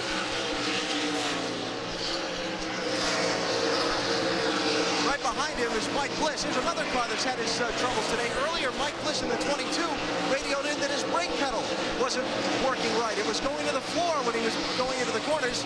That's a big no-no at this racetrack. You can't run hard with no brakes here, but it seems to have been, it cooled him off. It remedied itself somehow, if that makes sense, Andy. And here's Bliss up into the top 10 in the late going and trying to charge forward. They do have to pit soon for fuel, though. Yeah, it's not likely that fixed itself, but he could have changed his driving style a little bit, started backing off a little earlier, cool the brakes down, and they will come back if you do that. If you just take a little bit of pressure off of them and let them cool a little bit, they'll come back. Well, I guess they get a little bit of air in there at times. That could create that pedal going further. It gives you that sensation. It might not have been going all the way to the floor, but it gives you sensation it's not going to stop. But that can work its way out a little bit, I guess, if you get that fluid expanding a little bit in there, and you can give you a better feel. And Mike's obviously adapted to that and probably adapted to his style a little bit, like you said, to make a lot better day. Riding along with Juan Pablo Montoya, or looking at Juan Pablo Montoya there, as he's trying to crack the top 5 here. Currently being shown in 6th position, trying to chase down Tony Stewart for 5th spot. Left side of your screen, that's the separation between Kevin Harvick and Carl Edwards, 1st and 2nd. And Harvick has been hard to handle all day long. And as the laps now click away and you watch these two battles, you got to wonder now. You heard Alan Bestridge say they needed over 30 laps of yellow to make it on fuel. They're not going to get 30 laps of yellow. So when do you make that final pit stop? Well, you want to try to make it under caution. These guys are going to push this as far as they can under green, so they can maybe, hopefully, make that stop under caution. But if we don't get one, you just got to run it just to the edge of it, try to get in and get a little splash of gas, get back out. Yeah, I would say that these guys are probably going to stay out there, like you said, as long as they possibly can. And Carl Edwards is doing his very best. Contact, and Juan Pablo Montoya goes around. He gets tagged from behind with a 2 car of Clint Bowyer, and just that quickly, Montoya, who had a great run going, and the crew can't believe it either. They're looking up and watching the replay. These guys have been racing each other hard this whole run. I mean, for 40, 50 laps, these two guys have been racing each other. And it's just like we said, Dale, when in the pre-race show, these guys get frustrated, and finally they'll do some things that they normally wouldn't do. Yeah, and it's what it can be is a lot of times like Clint's car is probably a little bit faster through the center of the corner and getting back to the gas, and that's where he could make time, and maybe that's where the 42 car was holding him up just a little bit. As we see him get on the inside, gets back to the gas, you know, gosh. Racing, I don't know. Racing hard, I know that's that. Just hard, yeah, and because you do get frustrated because you're really wanting to go. Clint saw that as his opportunity maybe to get to the inside of the 42 and make that pass, and his car's coming back in now. But yeah, the onboard camera there, you see the contact. You can't say the 42 did anything wrong. He ran his line, and your line is cutting back across there, and you know that as a driver. But again, you can get a little frustrated. Alan, you have a little more? Pit stops here. Matt Kenseth's team saying we're not going to win anything by doing what everybody else does. Look for right side tires only on this 17 car. Want to see if they can get out with the lead, Mike. The team promised Clint Bowyer they'd get his car ready for the final run. This is it. It was extremely loose at the beginning of the last run. They'll make an air pressure adjustment and a chassis adjustment. Dave. Pretty free off for a while was a report from Carl Edwards. Air pressure adjustment. The crew reminded to relax as they did this pit stop. Jamie. And later, Kevin Harvick in 4 tires. No adjustments, although he said he was a little bit tight. I think that fender is affecting his car. Full fuel, and he's out. And with a great pit work. Plus 3 spots for Matt Kenseth. You heard him say they took right side tires only, taking a bit of a gamble. Is that a wise move, crew chief? I think it's a great move because these tires hadn't been falling off. I've been watching these lap times. I think it's a great move. He may not have a car good enough to hold off Kevin Harvick, Denny Hamlin, and Carl Edwards, but that was a great strategy move right there. All right, Drew Blickensderfer, the crew chief for Matt Kenseth, the Roush Fenway guys, rolling the dice a little bit, taking a bit of a gamble here in the bottom of the 9th inning. Here's the contact that put the yellow flag out. Green flag when we come back. You plus me, it equal better math. Your boy a good look. And back at New Hampshire International Speedway. Thanks, Marty. Good IndyCar racing action coming your way tonight at 7:30. We are under caution as we check in with our in-race reporter, who happens to also be our race leader, Matt Kenseth. Hey, Matt, Dale Jarrett, ABC. Got a copy? Dale. Okay, you roll the dice, 2 tires. Can you hold these guys off? I'll be honest, I doubt it. But, you know, usually we get 2 here with 25, 30 to go. You know, a couple other guys will do it and give you some cushion, you know, for the first guys on 4. But Kevin's been really strong all day, really fast, and he's real good here. So I'm sure he's going to give us all we want and then some. But, man, I think that was a great call. At least gives us a shot at it. You know, I think we're going to finish 4th or 5th the way we were. And, you know, I don't think we'll do much worse than that, even if we fall back there on 2. So I think it's a good call. At least puts us in some clean air and gives me an opportunity. All right, thanks for making it interesting, and good luck to you. Thanks a lot. All right, we'll see if he can hold them off for now as we check in the garage where Mike is caught up with Juan Pablo Montoya. And obviously very disappointed, Doc, as he walks through the garage. Juan, what happened? It just got spun by, by the 2 car. Clint just spun me, no reason. He wasn't even there. Just, looking at the replay, he was pretty much behind me, just clipped my rear bumper, and he spun me around. And And it's a shame. I texted the car with the Dutch car today was great, and I don't know what he was thinking. Obviously very disappointed, Juan Pablo Montoya. He was running inside the top 10, very strong. It almost seemed like instant chemistry between him and Brian Patty for the first week out. And thanks, Mike. You see his reaction a moment ago when he finally got back to the pit box. And drivers a lot of times don't know what happened. As they get back and actually see it, to see the video, he was not a happy camper. Now, you can't hide anymore because cameras are everywhere. But I have to agree with him. You know, he didn't do anything wrong there. He was running his line. But, you know, there again, that's what this racetrack leads to. All right, very important restart here. 30 laps to go. Matt Kenseth has only 2 new right side tires. The guy behind him who's had the car to beat today, Kevin Harvick, has 4 fresh Goodyears. Can Kenseth hold him off? Pace car's about to pull away. 30 laps to go here at New Hampshire to see if we're going to get a 21st different winner in as many events in the history of this track. They will come down, and the green flag waves here for the restart with just 29 laps to go to the checkered flag. Okay, the other interesting thing we see on this restart is the 20 car beat in Denny Hamlin. They beat Carl Edwards out, so that's put Carl back to 4th spot. So that's going to make it more difficult for him to get up there and challenge for this win. Harvick on the inside trying to make the move down the back straightaway. Matt Kenseth said a moment ago, I really doubt I can hold him off, but he is trying for all he's worth in turn 3. Yeah, and he's going to hold him down there and make it tough for him. But Kevin Harvick gets a good run off the corner, but I'm not sure he's got him cleared yet. Just gets him cleared. What a great race car Kevin Harvick's got there. It's hard to hold somebody off when they got a car that good. All right, Harvick has made the pass. We'll see if Carl Edwards now can sneak to the inside of his teammate Kenseth. Yeah, he made a great move to get inside of Denny Hamlin, and Carl got a little bit loose getting out of turn 2 there, and he lost a little bit of ground, allowed Denny Hamlin to get back on the outside. So that spot that he worked hard to get, he might be given back here now. Great battles around the racetrack. The 60s, Edwards trying to get underneath Denny Hamlin. You see Tony Stewart back there in the 33 car trying to make a move in behind the 2 of Bowyer. So great racing here in the final laps of the NASCAR Busch Series event. Yeah, Kevin Harvick is liking what he's seeing in his mirror, too. That he can, if that 17 car is the one that he sees, he's pretty sure he's got him covered. And these other guys back there racing, that's just giving him a chance to get away. Now Tony Stewart looks to the inside to try to take the spot away from Bowyer. We know in the last restart that Tony's car was very, very fast on that initial restart. Ran good for about 25 laps and then started to fade. So he may try to make that charge up there and see if he can get up just in case we have another caution before it's over and he'd be in a spot to make a charge then. These guys are not holding anything back right now with only 26 laps to go. You can see him just driving hard down in the corners and really slamming the front ends down, really driving them hard in there and hitting the brakes. Yeah, Matt Kenseth's car, on those 2 tires, he stayed right there in second. You know, the only spot he's given up is to the car that's been the car to beat all day long.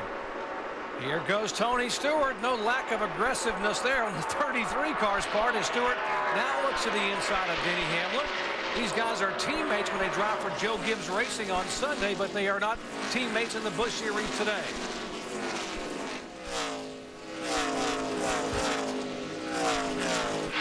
Great side-by-side racing with these 2 guys.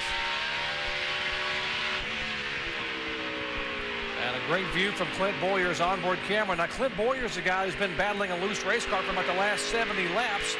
And they said they tightened it up. You see Tony Stewart just slide right up in front of Denny Hamlin. Denny Hamlin didn't have any choice there but just to let him have it because it was going to be a wreck if he didn't. Yeah, he got that, and when Tony slid up there, it kind of moved Denny up a little bit more, and you don't have that grip to get off the corner, so you just have to lift. And it's just a move that you see a lot of guys make here, and Tony pretty much perfected that right there. We saw these guys giving and taking about 30 or 40 laps ago. Now they're not. They're racing as hard as they can. They're not giving anything. They're just taking what they can get here. Yeah, Tony thought he had a curve, but it was a slider he threw it in the 20 car when they came by to make the pass. And it may also cost Hamlin another spot because he moved up the racetrack and gave an opening there for Bowyer. As I look at the times here, the top 3 cars are running basically the same time. So Kevin Harvick, I think, has gotten himself the lead that he wants and maybe just holding on there. This is a great battle going on here. And obviously, Clint Bowyer's position, you know, he just had contact with another car that brought out the last caution, so he's probably being a little bit more careful in that position. Plus, I think he's battling a looser race car on the exit of the corner here, but till the air pressure really gets built up in his car, in his tires. Yeah, he's in almost the same situation he was with that 42 car with Pablo Montoya. He's been racing him for so long trying to get by, and here he is racing the 20 car. Yeah, that's the challenge that you have here. Well, here's the guy that everyone's been chasing all day long. He's set on the pole. with a brand new race car, talking about Kevin Harvick. And here is the battle now brewing for second position teammates for Roush Fenway. And the 17 car, KENSETH, hugging the bottom groove, and now Edwards trying to sneak to the inside down in the turn. He's able to get that, but Matt keeps the car wound up coming out of the corner and makes it more difficult. So, once again, this is perfect for Kevin Harvick. And even though these guys are teammates, I don't think that Matt KENSETH wants to just move over and give Carl Edwards that. Dave, you have some more? Well, the 60 car took on 4 tires that time, remember, and gave up positions on pit road. Talking to his crew chief, Pierre Cattell, before the race even started, he said, you know, at the end of the day, I'm more likely to take no tires at all or take 4. That 2-tire adjustment is just hard to get the car the way you had it. So they took 4, lost some spots, and now Carl is getting them back. All right, 20 laps to go here in New Hampshire, and they call this place the Magic Mile. Unbelievable finishes here over the years. Can Harvick hold on and get the win? How about Matt KENSETH? He's still hanging tight. And points leader Carl Edwards wants to do another flipper here in victory lane today. This ESPN telecast of the NASCAR Busch Series on ABC is available in high definition on ABC HD, presented by Vizio. Our leader, Kevin Harvick, and an interesting statistic. He had the pole for this race. He has only won once from the pole. That was back in 2000 at Bristol. But you can see just how dominant he has been throughout his career. But still in all, Jerry, he's looking for his first W here at New Hampshire. He closes in with 14 laps to go. Indeed, Brandon, only twice in the 20-year history or 20-race history of NASCAR Busch competition has the raceman won here from the pole. Ricky Craven, the last one to do it here back in 2000. So Kevin Harvick, who won from the pole here last fall in the NASCAR Nextel Cup, trying to go back-to-back here with victories. This one in the NASCAR Busch Series. Give a call to the 99 car, the Toyota, the Aaron's Dream machine for David Rudin, when he's worked his way all the way back up through the field to 8th position. Yeah, you know, we had heard earlier that he had some type of problem, whether it was carburetor problem or something that they thought may be hurting them for the rest of the day. And they've done a terrific job. They came in, I believe, took 2 tires on the last caution, got themselves in the top 10, and he's doing a good job holding on there in 8th.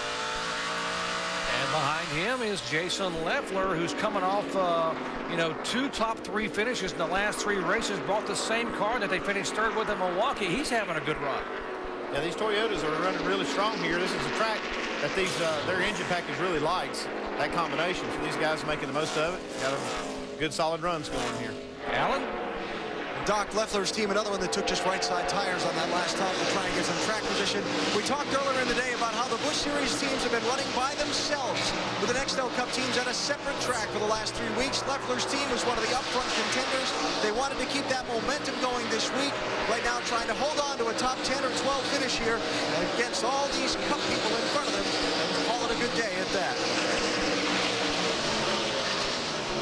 Right behind him, Alan, in the 29 car is Scott Wimmer. Last week's 2nd place finisher, not having as good a run this week. And a little surprised is the crew. The car tight for Scott right now. It's hard to turn through the corners. And surprised because they brought a car that they thought was even better than the one they ran last week.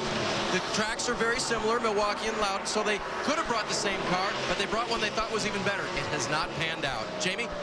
Guys, Casey Mears is somebody we haven't really talked much about today. He had a problem early on. He thought something had gone wrong with his shocks, said the car was jumping around and hopping around, so he came in on that first pit stop and he lost 19 positions.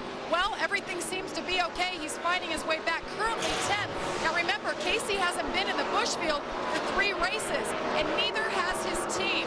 His team, unlike a lot of these other Cup regulars, has not been working. They've been at home taking the weekends off, and they said it's horrible. They've been trying to watch the races at home, and they can't stand being away from the racetrack. They're happy to be back, and it shows in Casey's performance. But this guy right here, guys, the 21 car of Kevin Harvick, 9 laps away from getting his first ever NASCAR Busch Series win. And although it seems to me, if you look at the interval, it may be shrinking just slightly.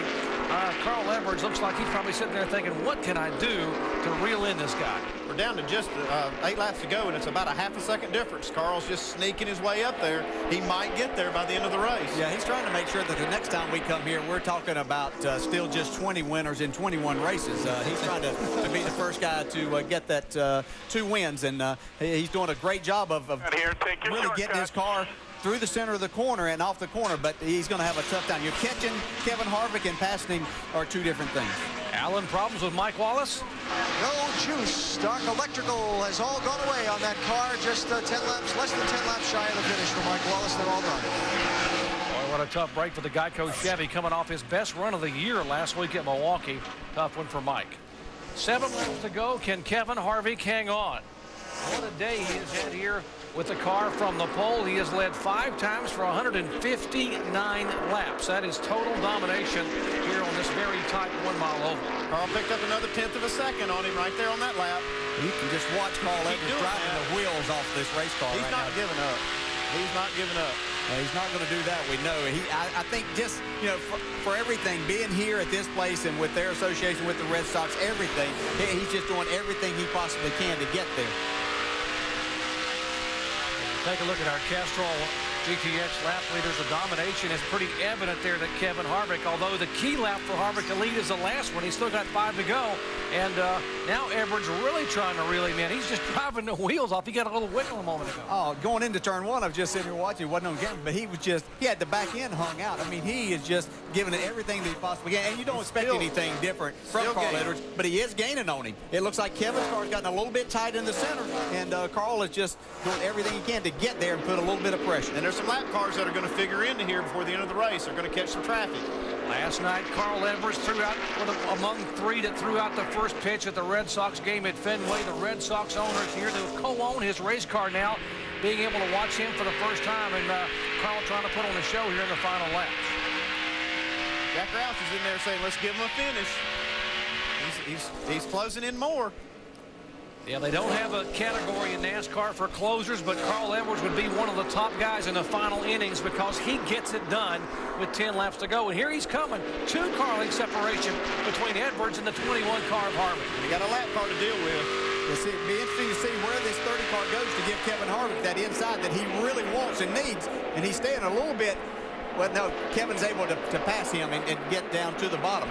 As you can see, Carl drove it in a little bit further, letting it roll a little bit harder. He's to his bumper now. A lot of things can happen when you're this close. They got some clear racetrack that can set up between them. You're going to try and cut underneath you on this center down there. Are you implying contact? Hey, it's time to win the race. You do whatever you got to do to win. If you can get close enough, maybe. Only if you can reach him, right? That's right. Only if you can get there. 2 laps to go, and Carl Edwards is reaching back for all he is worth, trying to throw the high, hard stuff here.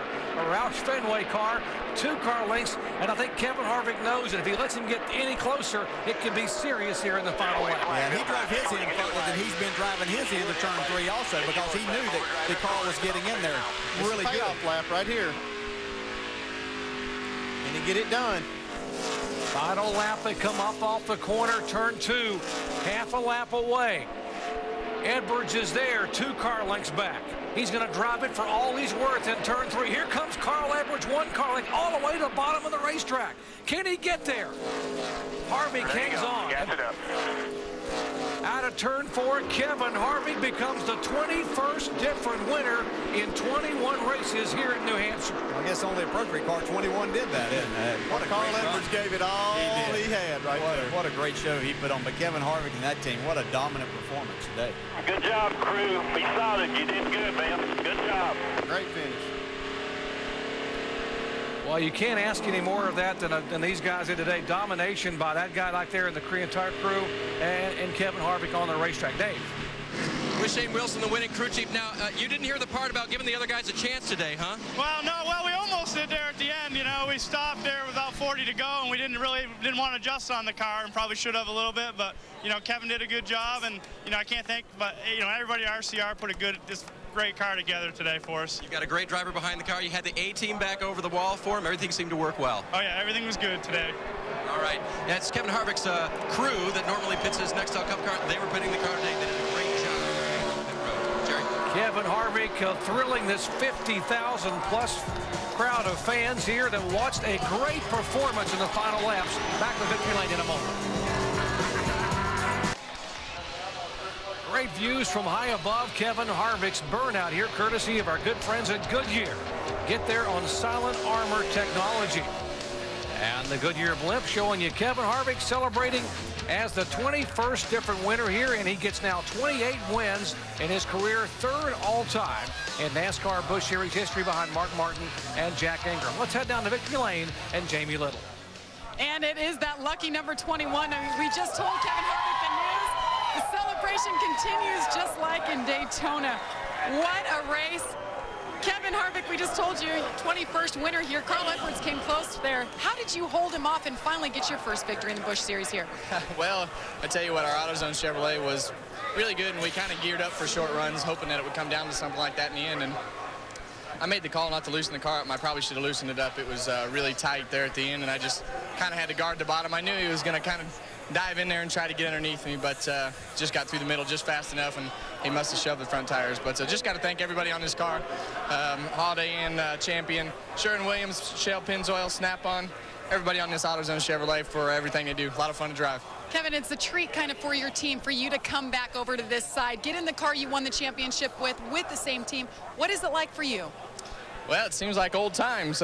Beat the 60 and win the race. So it's, you know, it's a lot of fun to race with Carl, and just, you know, the whole Busch Series is a lot of fun. And this team is the same bunch of guys that we won a championship with last year. They kind of had a tough go at it in the middle of the season here, but, you know, they brought a brand new car here, and this is the one that we replaced the one that we won 4 or 5 races with last year. So I guess this one started off pretty good too. Well, we have to congratulate your wife, Delana Harvick, just over your shoulder there. Team owner and wife. She had 3 chances to go to victory lane, Doc, and she got here. Indeed, her husband wins a race. Her car finishes 4th with Tony Stewart. Good run there. Of course, Bobby Labonte had his troubles. Kevin Harvick takes the win. When we come back, we'll ask Carl Edwards, what about that last lap? He almost got there, and if he had gotten there, what would he have done with Kevin Harvick? Back in just a moment.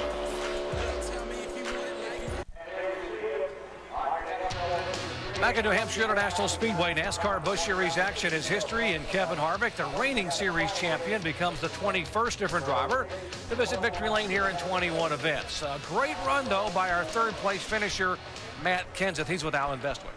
Of course, the 2-tire pit stop on the last caution, Doc, is what got them the lead. Matt couldn't hold it, and he predicted same to us. But, Matt, in the end, was it worth it? Well, yeah, I mean, I don't think we would have ran better in 3rd putting 4 tires on. So whether my car had 4 tires or 2 tires, it would just be so loose on a restart. I actually chattered the right rear for about 4 or 5 laps until it built some heat. And then I'd take off and be okay for the rest of the run. So I was hoping by putting 2 tires on to the left so it would be warm and kind of hold it on a restart. But it didn't. It was just real loose to get going. But it was a great race. I had a lot of fun racing with Kevin and Carl and Tony and them guys out there, and had a real good time being in-race reporter. So thanks for letting me do that today. And, you know, 3rd's a pretty good run for us. We appreciate you taking the time to talk to us. You and I were talking about Kevin Harvick's car there a minute ago. On the restarts, he seemed to be able to just get going faster than everybody else. Your thoughts? Yeah, I've never really been able to figure that out here. One year we had a car that was fast in restarts. Other than that, if we've been any good and finished in the top 5 or 10, you know, in a cup race here, we'd start off so loose and be terrible for 20 laps of a run, but the last 60 would be pretty good. And he had figured out where he could be real fast that first 20 or 30 laps of a run for sure. I don't know how he did that. All right, Matt, good luck tomorrow. Thanks again for talking to us during the race. All right, thanks. Tony Stewart intervening here, Doc.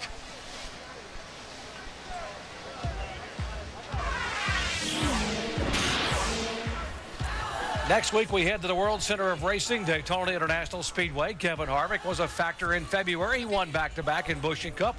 Will he be able to repeat?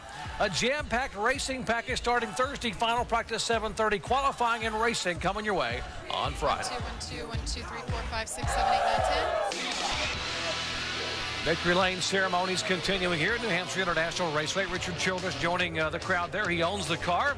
And what a great finish here in the final laps. You know, Carl Edwards gave it one heck of an effort in that final turn, but just couldn't quite get there. Mike Massaro.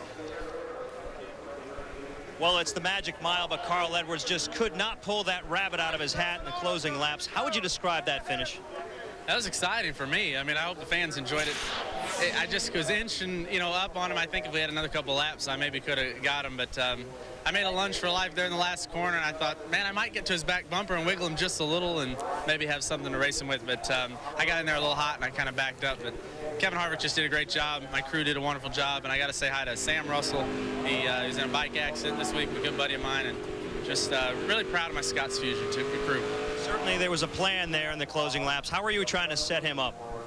the plan was to go as fast as I could, and I was only a couple hundredths of a second a lap faster than him. So we just needed some more laps or some more luck. I needed him to mess up, but Kevin Harvick does a great job, and those guys, they deserve that win. You did a pretty good job, too, bringing it home second, Carl, and comes up just a couple car lengths short of defending his race win here in New Hampshire. Well, what a great way to put it, a lunge for life. He drove it as hard as he could drive it into the corner. And you take a look at the point standings, 809-point lead over David Rudiman in second spot. 4 wins on the season. He ranks #1 in all those categories. What a dominant year for Carl Edwards.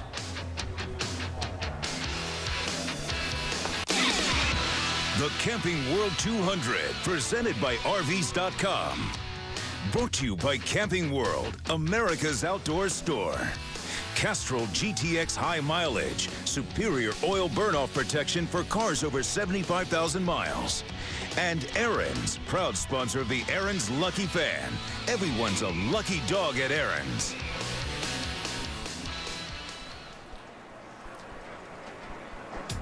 And picturesque surroundings here in central New Hampshire, aside of today's NASCAR Busch Series event.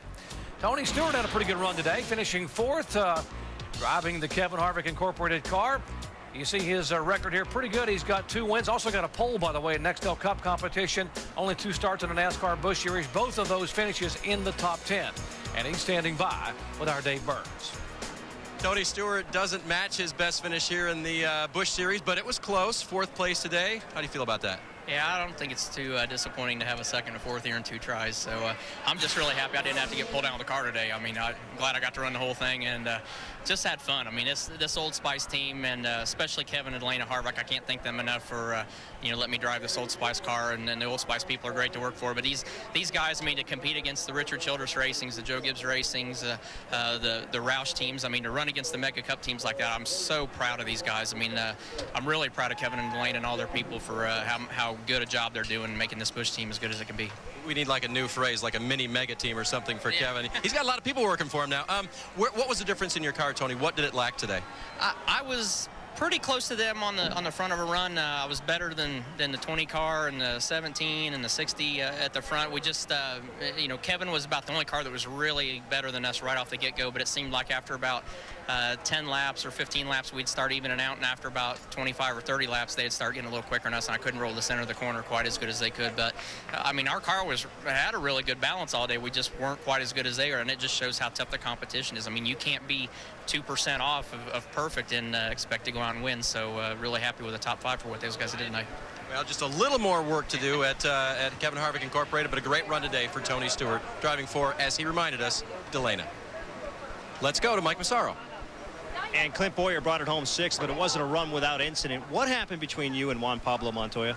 It was one of those racing deals. I got under him the lap before that, and I thought, I showed him my nose and backed off a little bit. And I waited the lap. I was patient. Well, I got back in there and got underneath of him. He kind of moved up, and I guess he was just diamonding that much. I was under him, and here he come back across. I tried to hit the brakes, but it was too late by then. But it was unfortunate for all those guys. They were having a good run, but I don't know what to say other than, that's why we have spotters up there.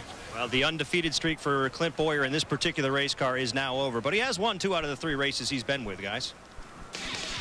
All right, a pretty good afternoon. Obviously, Clint Boyer didn't want it to turn out that way with the contact with Juan Pablo Montoya. Lots of racing coming up this weekend. Tonight, IndyCar action from Richmond.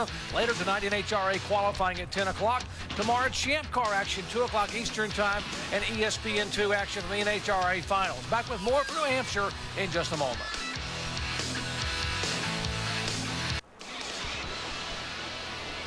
And some of our nation's finest enjoying NASCAR Busch Series competition here. What an afternoon here for the NASCAR drivers here in beautiful central New Hampshire. After 18 of 35 events, here are the current point standings. Carl Edwards continuing to pull away over David Rudiman. Kevin Harvick gains 2 spots with this win today. Reagan loses a spot. Also getting up, Greg Biffle getting up in the top 10. Guys, your final thoughts on this performance today of the NASCAR Busch drivers? Just a very impressive win by Kevin Harvick. I found it interesting at the end there in Victory Lane that they said they set their car up for a short run. So just make sure the kids pay attention in history class because it'll pay off. And Carl Edwards, what a great job he did, and the drama he provided us, and a great finish. And with about a quarter of an inch more, we might have had a little different outcome. So it was a great finish. All right, Victory Lane celebrations ongoing with Kevin Harvick, and Jamie Little has caught up with our 5th place finisher. Well, it's back to business as usual for Denny Hamlin. Started 5th and ended up 5th after an eventful race. A lot of your Cup comrades back in here. Denny, tell us about your race today. Yeah, we had a really good car on the long run. Just couldn't do anything on the short run. Seemed like those guys could really get going. They were quite a bit tighter on the start of a run, and we would just chat our right rear tires. So we just could not get going on the short go. So we knew we were in trouble. So we tried to adjust it there at the end and just over adjusted and got it too tight. But it was still a good run for us. We ran up front for most of the day, and the whole Rockwell Automation crew did a good job on pit road, and that's what all matters. All right, and we have to note, Doc, that Eric Almirola is running in the Truck Series race tonight, so he is around, but Denny Hamlin finishes 5th. All right, we'll wish him good luck. Well, Brett Musburger, Kevin Harvick today had the kind of day that only some drivers can dream about. Total domination of the afternoon in a NASCAR stock car. Well, it's interesting, Jerry, that he won the Cup race from the pole at this racetrack last September. Now he has done it in the Busch race.